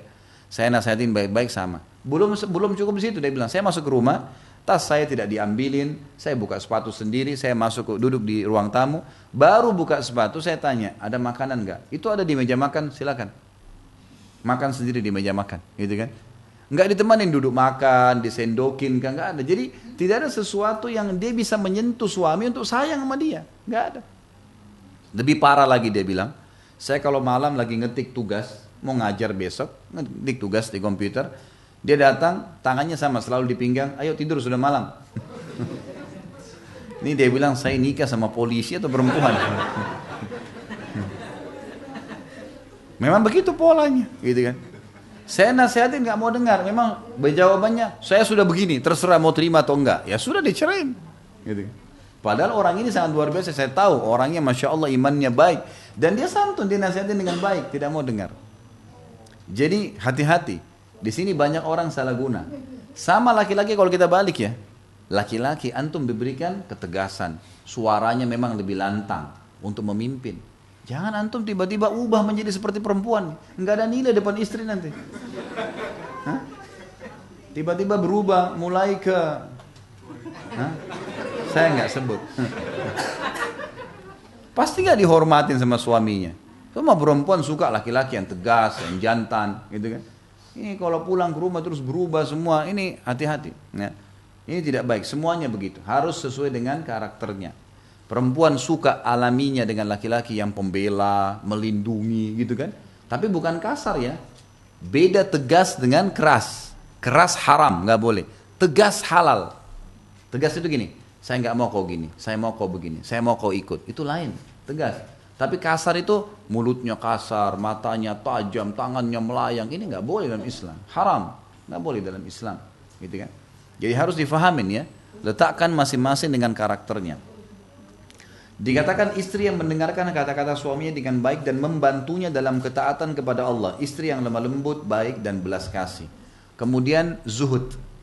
Zuhud ini, Bapak Ibu sekalian, terutama ibu-ibu karena kita bahas masalah perempuan. Zuhud adalah mendahulukan akhirat dari dunia. Karena ada banyak definisi zuhud disebarkan di masyarakat kita salah. Meninggalkan dunia untuk akhirat. Ini salah nih, definisi yang kedua salah ya. Jadi orang banyak memahami zuhud, makannya roti kering, bajunya baju tua, rumahnya harus gubuk, sendalnya compang-camping gak masalah, penampilannya kumuh biarin. Ini salah ini. Ini bukan zuhud, salah. Zuhud itu mendahulukan akhirat dari dunia, bukan meninggalkan dunia ya. Mendahulukan akhirat. Ini sama dengan Al-Qasas ayat 88. Allah berfirman, "A'udzubillahi minasyaitonirrajim, wabtaghi fima ataqallahu daral akhirah wa la tansa nasibaka minad dunya." Kejarlah apa yang Allah janjikan di akhirat sana. Dahulukan akhirat dan jangan lupakan bagianmu dari dunia. Nabi SAW pakai baju yang bagus. Ka'ab bin Malik pernah berkata, saya lewat di depan rumah Nabi SAW dan bulan purnama lagi terang sampai saya kagum, nggak mau ngedipin mata saya karena indahnya bulan itu. Pas depan rumah Nabi, tiba-tiba Nabi SAW membuka pintu rumahnya, kan? Kemudian beliau keluar habis mandi menggunakan jubah berwarna merah yang bergaris hitam, menyisir rambut beliau ke belakang, dan saya melihat ke Nabi SAW, saya temukan Nabi lebih indah daripada bulan itu. Kerapian, kebersihan. Nabi SAW suruh rapiin, kata Nabi SAW, siapa yang Allah karuniai rambut dia harus merapikan, dia harus menghormatinya, merawatnya, gitu kan? Harusnya memang merapikan pakaian, bau badan, semua tidak boleh ada itu. Nabi SAW dikatakan oleh beberapa sahabat kalau kami bersentuhan dengan Nabi SAW, laki-laki ya, bersentuhan jalan bersamaan atau salaman dengan beliau, kami temukan bau wanginya sampai beberapa hari. Nabi SAW suka dengan wangi-wangian, kebersihan. Beliau memerintahkan 5 fitur harus dijaga, khitan, maksudnya harus jaga sebagai kebersihan, sunat, gitu kan? Potong kuku, cukur bulu kemaluan, cukur bulu ketiak, gitu kan? Kemudian juga mencukur kumis bagi laki-laki. Ada perintah-perintah. Nabi SAW suka dengan kebersihan karena meletakkan wangi-wangian dari batang leher beliau sampai ke kaki beliau yang beliau suruh istrinya meletakkan, kecuali di kemaluan beliau letakkan sendiri dari negeri Syam, gitu kan? Beliau menggunakan baju dari kutun, kain katun dari Yaman, terkenal pada saat itu dengan bersih. Tapi tidak berlebih-lebihan. Bukan berarti orang punya baju 100 lembar, 50 lembar, bingung mau pakai yang mana, gitu. Ini kalau 50 lembar berarti baju pertama dipakai hari ke-51, gitu. Untuk apa? Mungkin 10, 20 oke lah, gitu kan. Tapi 50 lembar, ada ibu-ibu pakai 3 lemari sekaligus. Suaminya tinggal mojok ke pinggir, gitu. Gak boleh juga. Untuk apa ini? Laki-laki juga ada begitu, terlalu berlebihan, banyak sekali. Tidak. Tapi harus kita jaga memang kebersihan karena perintah agama. Allah indah suka dengan keindahan, harus tahu. Nah zuhud ini mendahulukan akhirat. Dunianya tidak boleh lupa. Harus tetap rapi, bersih, ya, punya pendapatan yang baik, makanan. Ingat, kita membeli anggur harga 100.000 per kilo, kualitasnya lebih bagus. Dengan ada anggur 50.000 kualitasnya kurang, lebih besar pahalanya beli yang 100.000 dan bukan mubadzir. Karena kita bisa dan kita boleh nikmatin. Allah suruh, kulu washrabu, makan dan minumlah. Tapi yang berlebihan beli 1 dus besar, nanti nggak bisa makan, dibuang. Nah itu nggak boleh. Mubadzirnya nggak boleh. Menikmati boleh. Boleh. Nabi SAW punya kuda terbaik di Jazirah Arab, boleh pakai mobil mewah. Boleh. Tapi jangan punya 10 mobil. Untuk apa? Untuk apa ini? Mau dipakai hari ke-11 gitu. Kan nggak usah. Nah lebih baik punya 2 mungkin, 3 kalau memang harus ada antara, mungkin ya dibutuhin. Kalau bosan nanti dijual ganti model balik. Kan juga perbaharuan lebih bagus daripada numpuk-numpuk untuk apa gitu. Contohnya. Jadi harus dipahamin ya. Ini beranjak daripada makna zuhud. Kita boleh makan makanan yang baik. Allah SWT menyuruh kita makan makanan yang berkualitas. Halal dan thayyib. Halal yang boleh, thayyib itu berkualitas. Harus kita tahu masalah itu. Ya. Menutup aurat. Menutup aurat maksudnya adalah tidak ketat. Menutup aurat tidak ketat. Banyak orang paham aurat itu kalau terbuka berarti kelihatan kulitnya. Bukan itu. Itu sudah tidak ada khilaf. Tapi yang lebih pekah daripada itu kata ulama adalah yang memperlihatkan membentuk aurat. Memang dia pakai sangat ketat. Laki-laki atau perempuan sama nih. Dihitung memperlihatkan aurat. Jadi kalau misalnya ada seorang wanita jalan pakai celana jeans ketat sampai ngepres gitu kan, dia jalan, kira-kira bedanya apa pakai celana dan tidak pakai celana? Beda di warna saja. Kalau pakai celana jeans warna biru, tidak pakai celana, Allahu alam. Tapi yang jelas sudah terbentuk kan gitu, nggak boleh. Tapi kalau di depan pasangan beda ya, justru terbalik, harus. Di depan pasangan harus pakai sesuatu yang bisa membuat pasangan kita tertarik untuk berdekatan dan bercumbuan, karena itu memang perintah agama. Kemudian ridha. Ridha itu menerima, suka menerima, pemberian, terima kasih, syukur, gitu kan. Ingat, suami sangat tahu, sangat selalu menilai kalau istrinya berterima kasih. Itu penting sekali. Ibu-ibu biasakan berterima kasih, itu penting bagi laki-laki, gitu kan. Mungkin bagi ibu, misalnya ibu masak nih, kemudian suaminya nggak sempat bilang terima kasih ya sudah masak, ibu nggak apa-apa kan? Kalau suami nggak begitu ya, kalau dia bawain makanan ke rumah, nih, ibu nggak bilang terima kasih, besok ditagih sama dia. Tuh makanan kemarin saya sudah bawain, enak nggak? Nah, ditanya sama dia. Sebenarnya tujuannya cuma bilang, oh iya terima kasih ya, udah cukup tuh, dibawain lagi nanti. Ya. Jadi memang begitu, ada istilah ridho sebenarnya, tapi difahamin untuk masing-masing sifat. Tenang dalam menghadapi masalah, tidak emosional. Emosi tidak akan menyelesaikan masalah. Tidak usah pakai emosi-emosian, gitu kan. Ada masalah yang benar memaafkan, yang salah minta maaf, clearkan. Dan ingat, dalam menghadapi masalah jangan buka pintu syaitan dengan cara tidak menginapkan masalah. Tidak boleh nginap. Hari ini masalah, hari ini clearkan. Yang salah minta maaf, yang benar maafin. Mulai langsung lembaran baru. Kalau tidak, pastikan membusuk. Besok dibiarin, seminggu, sebulan, cerai itu nanti. Masalahnya berat, syaitan akan bumbu-bumbuhin terus. Kemudian suci, menjaga kehormatan. Tidak sembarangan bersentuhan dengan yang dilarang dalam agama. Dan menjaga kesucian diri. Suci, maksudnya adalah kemaluan, tidak sembarangan selingkuh. Kemudian menjaga kesucian diri, maksudnya jiwanya. Ya. Ini kalau bahasa agama kita tazkiyatun nafs, suci jiwanya. Ya. Jadi dia tahu bagaimana menjaga hubungannya dengan Allah Subhanahu Wa Taala, suci. Ya. Saya kasih contoh begini. Ini contoh lain, bukan dalam masalah rumah tangga ya. Muhammad bin Sirin, salah satu ulama tabi'in. Beliau punya kios di pasar, Karena beliau ada di pasar dan beliau ulama besar, muridnya Abdullah bin Umar, Abdullah bin Abbas, ini ulama besar, maka orang-orang banyak sewa tempat di situ. Karena adanya Ibnu Sirin ini. Muhammad bin Sirin terkenal penakwil mimpinya tabi'in. Beliau pernah satu waktu kedatangan pedagang dari luar Irak, kemudian nawarin. Ini saya tidak ingat produk apa, tapi setahu saya kalau tidak salah keju. Tapi ini syubhat, haram atau halal nih gitu kan. Ibnu Sirin didatangi oleh orang ini karena orang ini tahu ini ulama besar, kalau dia yang beli dia bagi ke pasar orang beli, dan juga dia tidak usah repot-repot lagi, cuma satu orang. Ini orang jujur. Dikasihlah sama dia. Ibnu Sirin tanya, ini halal nggak? Pertanyaan satu. Dia bilang, saya tidak tahu juga, tapi keju, masa haram gitu kan? Maka kata Ibnu Sirin, maaf saya nggak bisa beli, saya nggak jadi beli. Padahal waktu itu kalau dia beli untungnya 40.000 dinar, 40.000 dirham.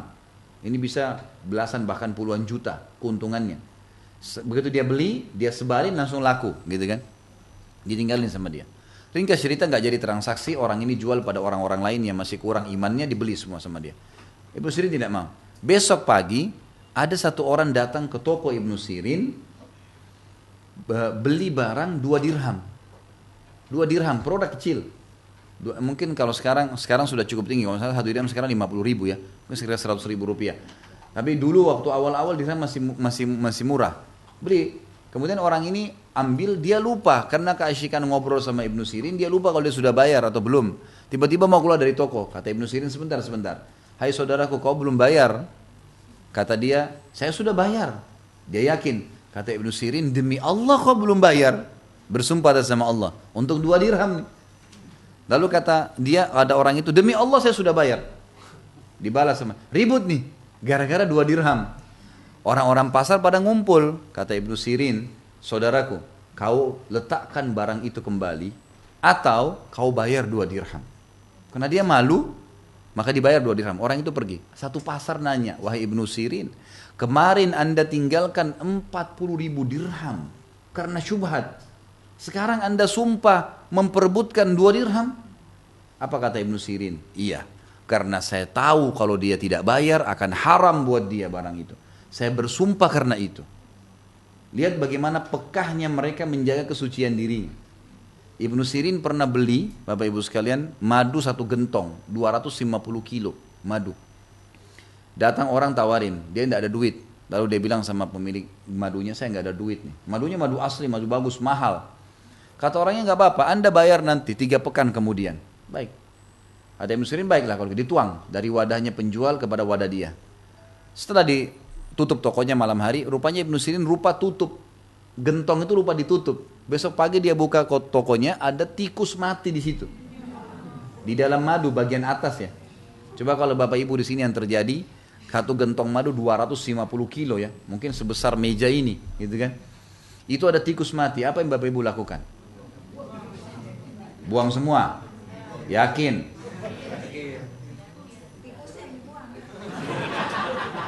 Itu yang jujur tuh.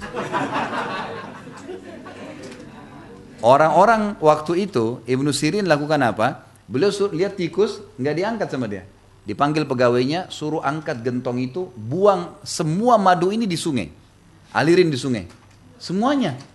Dia nggak buang di situ ya, nanti orang salah gunain, dibuang di sampah, misalnya nanti orang ambil nggak, dibuang semua di sungai. Orang-orang pasar tahu nih, datang semua. Wahai Ibnu Sirin, kenapa anda alirkan di sungai? Dia bilang supaya orang tidak salah gunakan. Apa sebabnya? Ada tikus mati di atasnya. Dalam kisah ini juga dikatakan tikusnya kecil. Maka kata mereka, kan tinggal anda ambil tikusnya, buang 1-2 kilo, yang lainnya bisa dijual. Kan madu padat ya. Maksudnya mungkin mereka tidak akan masuk ke dalam. Tapi apa kata Ibnu Sirin? Perhatikan orang yang tahu mensucikan jiwanya, hubungannya dengan Allah dijaga. Dia mengatakan, demi Allah saya tidak tahu tetesan madu mana yang kena bakteri bangke itu. Sehingga kalau saya jual sama muslim lain, maka saya bisa menipunya dan saya dihukum sama Allah hari kiamat. Coba bayangin, suci jiwanya, luar biasa. Orang-orang seperti ini luar biasa karena sudah mengenal Tuhan. Dia tidak akan menipu dirinya, tidak akan nipu, karena tahu Tuhan, dia tidak akan nipu pasangannya. Ini sifat yang luar biasa. Gitu. Imam Nawawi pernah tidak makan kambing 1 bulan. Gara-gara tetangganya datang pagi-pagi nawarin. Dia apa bilang, wahai Imam, kambing saya hilang tadi pagi. Kata Imam Nawawi, kalau kau sudah temukan kambingmu, beritain ke saya ya. Orang ini nggak tahu kenapa Imam Nawawi bilang itu. Tiap hari Imam Nawawi tanya, kau sudah temukan kambingmu? Belum. Hari kedua, sudah temukan kambingmu? Belum. Tiap hari Imam Nawawi tanya. Sampai sebulan, sudah 30 hari, baru yang pemilik kambing bilang, oh saya baru dapat informasi ada yang melihat, ada saksinya, kambing itu tenggelam di sungai. Sebulan yang lalu, dari hari pertama hilang sudah tenggelam. Imam Nawawi mengatakan alhamdulillah kalau gitu. Mulai hari itu Imam Nawawi kembali beli kambing. Sebulan gak beli kambing. Gak beli daging mentah, gak beli kambing hidup. Takut kalau itu kambing tetangganya. Coba bayangin bagaimana mereka sucikan jiwanya. Itu perlu dibina ya, namanya tazkiyatun nafs. Kemudian pelan suaranya. Ciri perempuan ya, santun, suaranya lembut. Gitu. Tentu nanti kita juga akan sebutkan laki-laki begitu ya. Walaupun dia tegar, walaupun dia kekar, tapi suaranya tetap baik sama istrinya. Gitu. Nanti akan kita bahas di sifat suami. Tapi yang jelas perempuan cirinya harus lembut, pelan suaranya. Ini ciri khas, bisa merebut hati suaminya. Kemudian penuh kasih. Ya. Kasih tentu dia selalu mendahulukan siapa yang dicintai daripada dirinya. Ya. Penyabar. Sabar artinya terima takdir Allah dan ikhtiar. Kita bangun pagi sakit flu. Kalau kita sabar adalah kita terima dulu itu sebagai takdir Allah, kemudian kita ikhtiar berobat. Nah itu namanya sabar. Jadi penyabar maksudnya gitu. Kalau ada masalah, diterima dulu baru ikhtiar. Bukan berarti sabar duduk manis ya, menunggu enggak. Kayak di Indonesia kita disuruh sabar ya, disuruh elus dadanya sabar. Ini salah. Ini enggak benar. Setia. Ada kalau ditonton di YouTube ada ceramah saya. Pilar dua, kalau tidak salah 15 atau 20 pilar. Saya sudah melengkapkan saya sampai 20 pilar. 20 pilar mempertahankan rumah tangga. Kalau tidak salah di YouTube itu baru 15 pilar. Tapi salah satunya adalah lampiaskan semua ya cinta, sayang, kebutuhan apapun dengan lawan jenis kepada pasangan. Nggak boleh direm-rem nih. Puasin semua sentuhannya, ciumannya, pelukannya, hubungan biologisnya sampai capek. Memang harus begitu.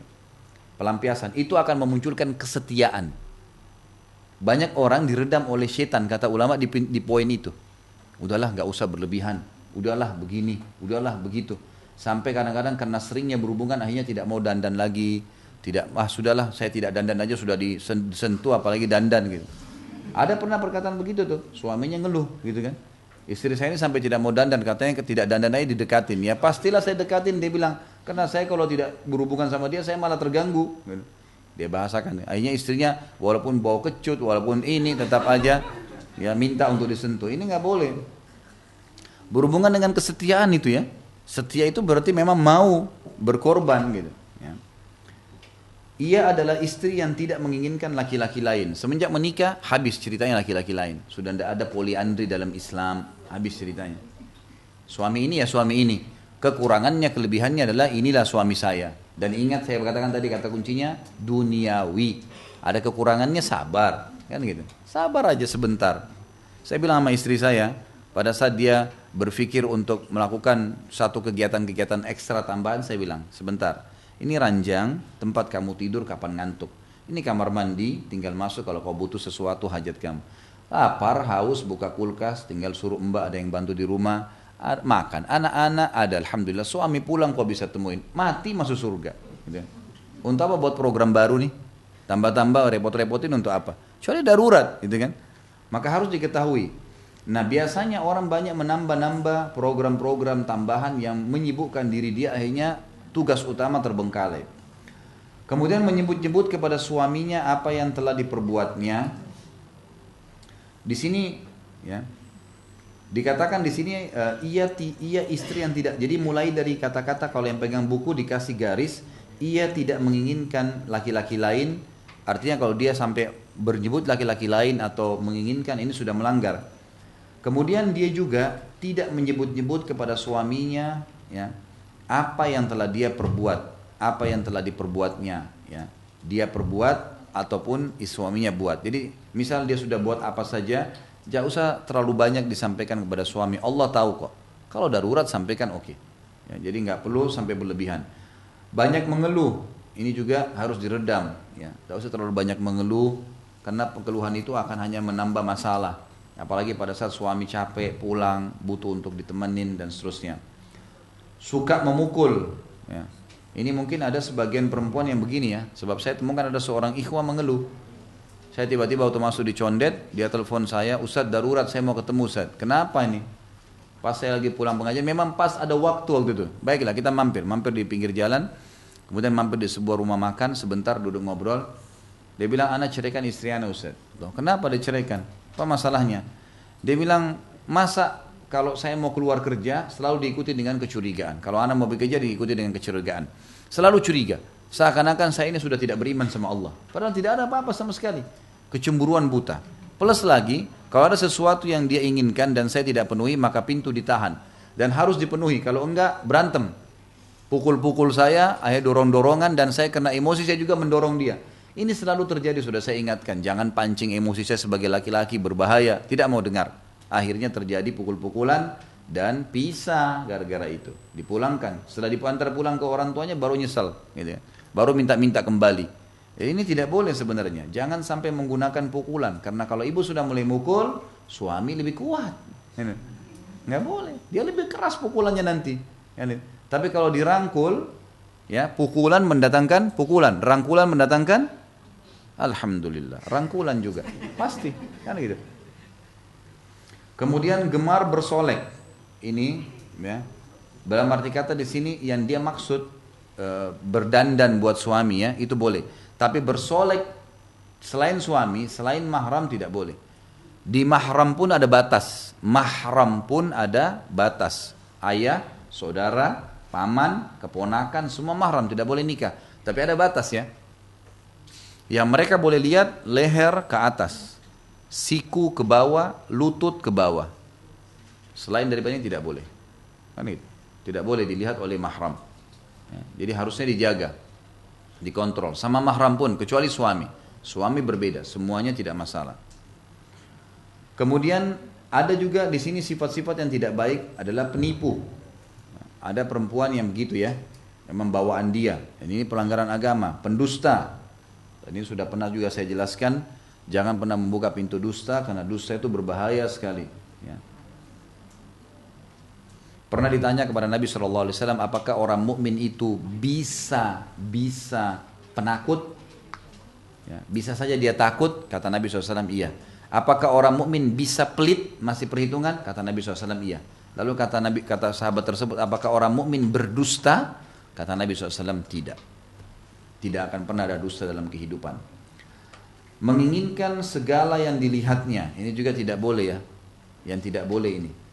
Jadi setiap apa yang dilihat, tidak semuanya harus dibeli, ibu-ibu sekalian. Pernah ada orang jalan beli daging, ya. Dia beli daging, tapi di sini bukan masalah dagingnya ya. Dia belanja. Umar bin Khattab berpapasan sama dia lalu ditanya, kamu dari mana? Dia bilang saya dari pasar. Beli apa? Dia bilang beli daging. Kenapa kau beli daging? Dia bilang karena saya lagi kepengen, kata orang itu ya. Lalu kata Umar, apakah setiap yang kau kepengen kau harus beli? Sebenarnya bukan masalah dagingnya ya, tapi yang kita ambil kata hikmahnya. Artinya bukan semua yang kita inginkan semua harus dibeli. Sekarang kalau kita baru beli mobil tahun 2015, teman kita pakai 2016, pengen beli, harus beli? Kan tidak harus, gitu kan? Tidak harus semuanya yang kita lihat kita beli. Kemudian berkata-kata yang dibuat-buat, ya, sama saja dengan dusta sebenarnya. Ya. Ini sebaiknya dihindari. Gemar bermain, banyak tertawa, ya. Kemudian ini semua sifat-sifat yang tidak dianjurkan. Ya, tidak boleh ada. Artinya boleh bercanda, boleh tertawa, tapi jangan sampai hal-hal yang berlebihan. Ya. Ibu-ibu harus tahu kalau perempuan tertawa terbahak-bahak berlebihan itu laki-laki nggak suka. Emang dia nggak suka sebenarnya. Tapi mungkin dia tidak bahasakan ya. Karena suami beda dengan ibu. Ibu kalau menilai mungkin menilai secara langsung. Kalau laki-laki tidak, mungkin secara tidak langsung dia menilai. Pada saat dia memberikan sesuatu, ibu pakai, itu dia sudah menilai walaupun dia tidak ucapkan. Kalau ibu mungkin menilai dengan ucapan, kalau dia tidak, laki-laki berbeda. Maka harus hati-hati. Boleh tertawa gitu kan, tapi pada saat hal-hal tertentu ya. Kemudian juga dikatakan pasrah. Sebenarnya terjemahnya bukan pasrah di sini ya. Artinya orang yang tidak punya prinsip. Bahasa langsungnya begitu, tidak punya prinsip. Jadi kalau temannya datang, kenapa kau pakai gorden warna coklat, mustinya yang bagus hijau, diubah hijau sama dia. Sebentar sore temannya lagi datang, mustinya warna biru, ubah biru. Akhirnya ganggu suaminya, ini lebih bagus begini, lebih bagus begini. Ini orang tidak pernah punya prinsip. Rumah tangganya akan kacau terus nih. Sampai piringnya diganti tiap hari 5 kali, gelasnya, baju, segala macam karena perkataan orang. Ini nggak boleh. Kemudian juga malas. Ini disebutkan oleh beliau semua ya. Jangan sampai malas, karena malas sebuah sifat yang dilarang dalam agama kita. Laki-laki, perempuan semua tidak boleh. Tapi perempuan terutama, suami sangat menilai. Kalau dia ucapin sesuatu, tolong saya mau minta minum, gitu kan? Kemudian, ayah nanti sebentar, malas-malasan misalnya. Itu penilaiannya lain tuh, tidak baik. Tapi kalau ibu segera bergerak, maka itu akan ada penilaian plus. Ya, seperti itulah. Suka melakukan kesalahan. Jadi kalau sudah diingatkan satu kali, ibu sekalian, jangan ulangin, udah. Kita nanti akan bicara juga suami ya, sama. Suami jangan merasa terhina kalau istrinya ingatkan. Tapi nanti akan kita ajarkan metode penyampaiannya, ya, seperti tidak boleh langsung menghardik tadi saya bahasakan. Kemudian melakukan suatu aib, ya sudah jelas-jelas itu tidak boleh, tapi dia sengaja lakukan dan dia sudah tahu akan ada masalah. Fanatisme golongan, ya. Karena misalnya dia berbeda suku sama suaminya, lalu kemudian dia membangga-banggakan sukunya di depan suaminya. Ingat, suku, bahasa, itu fisik, semua itu Allah ciptakan seperti beragamnya makanan dan minuman. Bukan untuk disombong-sombongkan. Pisang begini bentuknya, begini warnanya, begitu rasanya. Anggur begini, apel begitu. Ini untuk variasi kehidupan. Begitu juga dengan manusia, ya. Jadi harus difahamin, adanya suku, adanya bahasa, ini bukan untuk fanatisme, tapi untuk menunjukkan kemahabesarannya Allah Subhanahu wa taala. Banyak menghayal. Nah, ini suka berangan-angan, ya. Saya mau begini, saya mau begitu. Suaminya bilang, insya Allah nanti akhir bulan saya dapat THR nih. Wah, dia yang buat program, baju yang 500.000, yang ini beli, ganti kompor gas, ganti ini, ganti macam-macam. Suaminya belum apa-apa nih, gitu. Belum terima, gitu kan? Begitu terima akhir bulan, mana ini sudah ada nih lembarannya, nih. Ini menghayal, tidak usah menghayal apa-apa. Ada dikasih, alhamdulillah. Tidak ada, ya. Tidak ada sesuatu yang anda bawa. Ada nggak ibu-ibu bawa ke kuburan nih? Semua ditinggal, tas merek, mobil merek, semua tidak ada. Dijadikan warisan, tidak ada yang dibawa pulang. Lalu apa yang mau dikejar? Suka menentang atau asal bicara. Ini juga termasuk sifat, ya. Kalau suami ngomong, dengarin aja dulu. Kalau memang ada hal-hal yang tidak, yang butuh diperbaikin, baru diperbaikin, baru diberikan masukan. Tidak suka berpura-pura sakit. Ini biasanya begitu. Ada perempuan supaya dapat perhatian suami, pura-pura sakit, gitu kan. Berbicara yang dibuat-buat, ini sudah kita sebutkan tadi, melalaikan perhiasan dirinya, tidak mau lagi berhias. Kemudian dikatakan atau mengabdi diri, mengabdikan diri dan kecantikannya, tidak mau melakukan itu semua. Namun tidak ada salahnya seorang menawarkan putrinya atau saudara perempuannya kepada laki-laki yang dipandangnya soleh.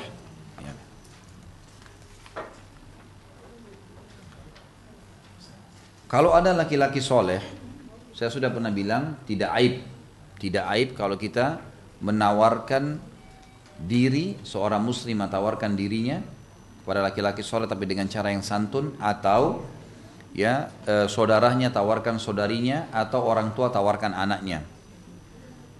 Kepada laki-laki dipandangnya soleh, Nabi Syuaib alaihissalam telah menawarkan putrinya kepada Musa alaihissalam, sebagaimana Allah menceritakan dalam surah Al-Qasas ayat 27. A'udzu billahi minasyaitonir rajim. Qala inni uridu an unkihaka ihda ibnatayya hatain. Al-ayah. Dan Syuaib berkata kepada Musa, aku bermaksud menikahkan kamu dengan salah satu dari kedua anakku ini. Umar Al-Faruq juga telah menawarkan putrinya Hafsah radhiyallahu anha majma'in setelah kematian suaminya, sebagaimana diriwayatkan Imam Bukhari. Dan selain dari Umar juga dan selainnya dari Umar, ya, ketika putrinya menjanda. Aku bertemu Utsman bin Affan, Umar berkata, ya, aku bertemu Utsman bin Affan dan aku menawarkan Hafsah kepadanya. Aku katakan, jika engkau mau, aku nikahkan engkau dengan Hafsah binti Umar. Ia mengatakan, aku akan melihat urusanku. Aku pun menunggu beberapa malam, lalu ia mengatakan, tampaknya aku tidak menikah saat ini. Maksudnya waktu Hafsah meninggal suaminya, Umar bin Khattab mencari suami yang soleh buat istrinya. Caranya adalah dicarilah suami-suami yang paling pantas. Ini dicari itu Utsman bin Affan, sahabat yang memang ada hadis Nabi mengatakan, nikahkanlah anak-anak perempuan kalian dengan Utsman, karena aku menikahkan dia dengan kedua anak perempuanku karena wahyu dari langit. Kemudian dikatakan, jika engkau lalu ternyata berapa malam Utsman mengatakan, aku tidak ingin nikah sekarang. Umar berkata, aku pun bertemu dengan Abu Bakar dan aku katakan, jika engkau mau, aku nikahkan engkau dengan Hafsah binti Umar. Abu Bakar diam dan tidak memberikan jawaban apapun kepadaku, kata Umar. Aku pun lebih sedih dan kesal padanya daripada terhadap Utsman. Aku pun menunggu beberapa malam, kemudian Rasulullah SAW meminangnya. Maka aku pun menikahkannya dengan Nabi SAW. Setelah itu Abu Bakar menemuiku seraya mengatakan, mungkin engkau sedih dan kesal terhadapku ketika engkau menawarkan Hafsah kepadaku, dan aku tidak memberikan jawaban kepadamu. Aku menjawab, kata Umar, iya. Lalu Abu Bakar mengatakan, tidak ada yang menghalangiku untuk memberikan jawaban kepadamu atas penawaranmu, tapi aku sudah mengetahui bahwa Rasulullah SAW pernah menyebut-nyebut Hafsah. Tentu saja aku tidak mau menyebarkan rahasia Nabi Rasulullah SAW. Seandainya Rasulullah SAW tidak menyebut-nyebutnya, niscaya aku akan menerima tawaran tersebut. Hadis ini riwayat Bukhari. Yang dimaksud adalah boleh kita menawarkan anak kita atau ya saudari kita kepada orang soleh. Lalu perkara ini terus berlangsung sejak masa Nabi SAW, lalu para sahabat, hingga perkara tersebut diserahkan kepada tabi'in dan tabi'in. Kitab-kitab sirah meriwayatkan dari Abdullah bin Wada'a, ia mengatakan, aku biasa bersama dengan Sa'id bin Musayyib. Lalu ia kehilangan diriku setelah beberapa hari. Ya. Sa'id bin Musayyib ini salah satu ulama tabi'in, ya. Waktu ada muridnya ini bernama Abdullah bin Wada'ah. Abdullah bin Wada'ah ini kebetulan murid utamanya Sa'id bin Musayyib. Orangnya miskin. Satu hari dia tidak hadir di majlis beberapa hari. Lalu ketika dia datang, kata Sa'id bin Musayyib, kamu kemana saja? Ya, di mana kamu? Maka Abdullah berkata, istriku meninggal dan aku sibuk mengurusnya. Ternyata muridnya ini meninggal istrinya. Lalu ia berkata, mengapa engkau tidak mengabarkan kepada kami sehingga kami menghadirinya? Si guru berkata kepada muridnya, Sa'id bin Musayyib berkata kepada Abdullah bin Wada'ah, kenapa kau tidak cerita kalau istrimu mati? Mungkin kami bisa menghadirinya. Kemudian Abdullah pun diam. Lalu dia bilang, ketika aku hendak beranjak, maka ia mengatakan, apakah engkau ingin menikah? Kau ingin menikah lagi nggak? Istrimu meninggal sekarang. Kata Abdullah, semoga Allah merahmatimu. Siapa yang akan menikahkan aku dengan putrinya? Sedangkan aku tidak punya kecuali 2 atau 3 dirham. Maka Sa'id bin Musayyib berkata, aku. Lalu Abdullah bertanya, engkau akan melakukannya? Kata Sa'id, iya. Setelah memuji Allah dan bersalawat pada Nabi, ia menikahkan aku dengan putrinya dengan mahar 2 dirham atau 3 dirham. Aku pun berdiri tanpa ragu, tanpa tahu apa yang harus aku lakukan, karena kegembiraan yang luar biasa. Aku pun kembali ke rumahku dan mulai berpikir, dari siapa aku akan mengambil atau dari siapa yang akan aku utang untuk memberikan makan Sa'id bin Musayyib. Jadi Sa'id bin Musayyib ini begini, dia bilang sama muridnya, kenapa kau tidak menikah? Mau nikah lagi? Kenapa kau tidak hadir berapa hari? Dia bilang, istri saya meninggal, saya urus. Setelah itu ditanya sama Sa'id bin Musayyib, apa kau mau menikah lagi? Dia bilang iya. Dia bilang pertama, siapa yang mau menikahkan saya sementara saya tidak punya kecuali 2 atau 3 dirham. Kata Sa'id, saya akan nikahkan kamu. Kata muridnya Abdullah, apa anda menikahkan saya? Sa'id bin Musayyib seorang ulama besar, kaya raya, dan istrinya ini, anaknya ini terkenal sangat baik, hafal Quran, hafal ribuan hadis dan sangat cantik. Lalu kata Sa'id bin Musayyib, iya saya nikahkan. Lalu dia baca salawat, dia baca tahmid, baca salawat, dipegang tangan muridnya, kan dia walinya ya. Didatangkan 2 saksi, dinikahkan pada saat itu. Anaknya rupanya, anak perempuannya sudah memang menyerahkan kepada ayahnya. Ayah, siapapun yang kau mau nikahkan saya silahkan. Dinikahkan pada saat itu. Kata Abdullah, saya pun pulang ke rumah, bingung. Ini saya sudah dinikahkan atau enggak nih gitu. Tapi sudah kalimat akad gitu kan. Dari mana saya harus mengambil uang? Dia bilang pada saat itu, saya pulang ke rumah, aku pun sholat maghrib. Ya, setelah sholat maghrib pulang ke rumah. Setelah itu kembali ke rumah. Aku lapar karena berpuasa. Waktu itu dia lagi hari puasa, hari Senin. Lalu aku mengambil makan malamku dan berbuka. Makanan itu berupa roti dan minyak. Karena miskinnya nggak ada, roti dicelupin di minyak. Ya. Tiba-tiba pintu terketuk, maka aku bertanya, siapa kira-kira yang datang nih? Tidak biasanya orang datang kunjungin dia di waktu maghrib. Lalu aku bertanya, siapa itu? Tiba-tiba terdengar suara Sa'id. Ya. Orang itu mengatakan Sa'id, maksudnya gurunya. Tapi dia bilang, aku berpikir setiap orang yang bernama Sa'id kecuali Sa'id bin Musayyib. Aku nggak nyangka kalau guruku yang datang nih. Hal itu mengingat bahwa ia tidak terlihat selama 40 tahun melainkan antara rumahnya dan masjid. Sa'id bin Musayyib ini tidak pernah kunjungin orang, buang-buang waktu. Rumah, masjid, 40 tahun. Orang butuh hajat ketemu dia. Gitu. Aku pun keluar menuju kepadanya, ternyata ia adalah Sa'id bin Musayyib depan pintu. Aku menyangka bahwa ia telah berubah pikiran. Mungkin dia mau pisahkan sama anaknya tadi, sudah akad nikah. Ternyata, ya, ia berkata, aku pun berkata, wahai Abu Muhammad, Sa'id bin Musayyib dijulukannya Abu Muhammad, mengapa engkau tidak mengutus orang lain saja kepadaku agar aku datang kepadamu? Kenapa kau tidak bilang saja suruh orang datang, saya yang datangin, kenapa kau harus datang ke rumah saya? Kata Sa'id, tidak, engkau lebih berhak aku datangi sekarang. Aku katakan, apa yang engkau perintahkan? Ada sesuatu yang kau inginkan, aku bantu. Ia menjawab, sesungguhnya engkau laki-laki yang membujang. Lalu engkau telah menikah sekarang dengan anakku. Aku tidak suka bila engkau bermalam sendirian. Ini adalah istrimu. Ternyata di belakangnya Sa'id ada anak perempuannya, gitu kan? Ternyata ia berdiri di belakang tubuhnya yang tinggi. Ya, si Sa'id bin Musayyib orang tinggi. Anaknya di belakang, gitu kan, anak perempuannya tertutup dengan tubuhnya. Lalu ia menyerahkan dan mendorongnya ke pintu. Maksudnya mempersilahkan istrinya, anaknya untuk masuk. Masuklah anakku, ini rumah suamimu, gitu kan? Seperti itu. Kemudian aku membawanya masuk, karena ini si Abdullah nggak percaya. Tapi ayahnya ini saya sudah kasih anaknya pergi, gitu kan? Dia bilang saya pun membawanya masuk. Ternyata ia adalah seorang wanita yang paling cantik, paling hafal kitabullah, ya, paling tahu tentang sunnah Rasulullah dan paling tahu tentang hak suaminya. Tidak ada salah. Jadi di sini maksudnya kisah ini kata Abdullah, saya pun pada saat itu bingung mau harus buat apa nih. Lihat orang ini dibuka cadarnya, wanita paling cantik. Dia terkenal memang wanita yang hafal Quran, hafal ribuan hadis. Saya bingung mau diapain nih. Lalu saya ke rumah ibu saya. Saya katakan, hai ibuku, dibilang sama keluarganya, saya baru menikah.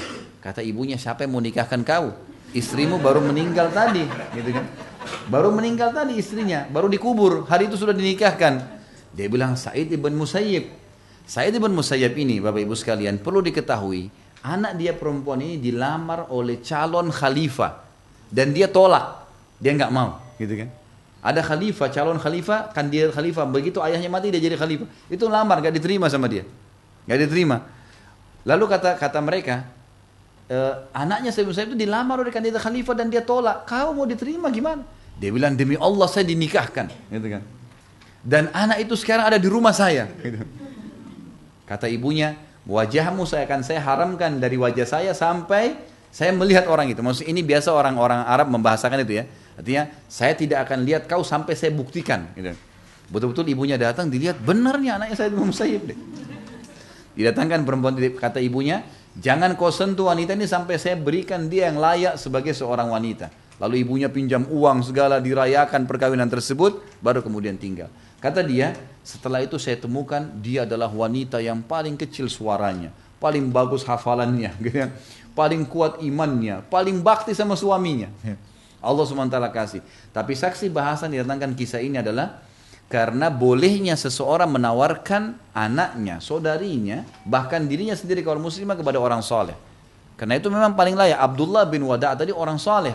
Maka saya mendahulukan itu. Lalu ditanya dalam akhir kisah, ada satu orang tanya, kenapa anda tolak kandidat khalifah dan kenapa memilih orang miskin? Apa kata dia? Anak saya sudah saya didik hafal Quran, sudah hafal ribuan hadis. Dia sekarang mengajar di kota ini, dia ngajar Al-Quran. Kalau dia pergi ke istana, hidup nanti di istana yang mewah dengan dayang-dayangnya, apakah dia masih ingat Al-Quran? Dia akan ingat hadis-hadis Nabi, lebih baik dia nikah sama orang ini. Karena imannya mau diselamatin gitu. Itu kisahnya. Tapi saksi bahasan yang kita ingin titik beratkan adalah bagaimana seseorang mendahulukan iman pasangan.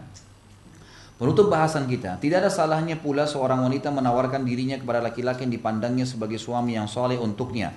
Jika ia merasa aman dari fitnah, dan aman dari fitnah ya, bukan dia tawarkan diri laki-laki itu fasik, lalu ajak ketemu, lalu ajak berzina, ini enggak benar. Tapi laki-laki yang mukmin, saya menawarkan diri kalau anda mau menikah dengan saya, sebatas itu. Kalau dia bilang baiklah saya akan melamar misal, atau saya tidak ada hajat, maka sudah cukup gitu kan. Sebatas itu santun, jauh dari fitnah. Dan laki-laki itu adalah laki-laki yang saleh dari wara. Wara itu tadi menjaga kesucian diri kepada Allah, seperti kisah tadi Muhammad bin Sirin. Sebagaimana dilakukan oleh Ummul Mukminin Khadijah radhiyallahu anha yang menawarkan dirinya kepada Nabi SAW. Khadijah menawarkan diri kepada Nabi SAW karena tahu Nabi orang yang saleh. Dari sini kami mengingatkan tentang perlunya kecermatan dalam memilih istri masa depan. Tidak dianjurkan tergesa-gesa dalam memilih istri. Lantas apakah pedoman dan landasan dalam memilih suami atau istri masa depan? Maka dimasukkan sekarang poin setelahnya, landasan memilih suami. Kesimpulannya adalah kalau seseorang ingin menikah, laki-laki ataupun orang tua yang mau membantu anaknya cari jodoh, harusnya mendahulukan agama pasangannya. Allahu a'lam. Mungkin begitu dulu, kita tutup dengan kafaratul majlis. Subhanakallahumma bihamdika asyhadu an la ilaha illallah astaghfirullah wa atubu ilaih. Wassalamualaikum warahmatullahi wabarakatuh.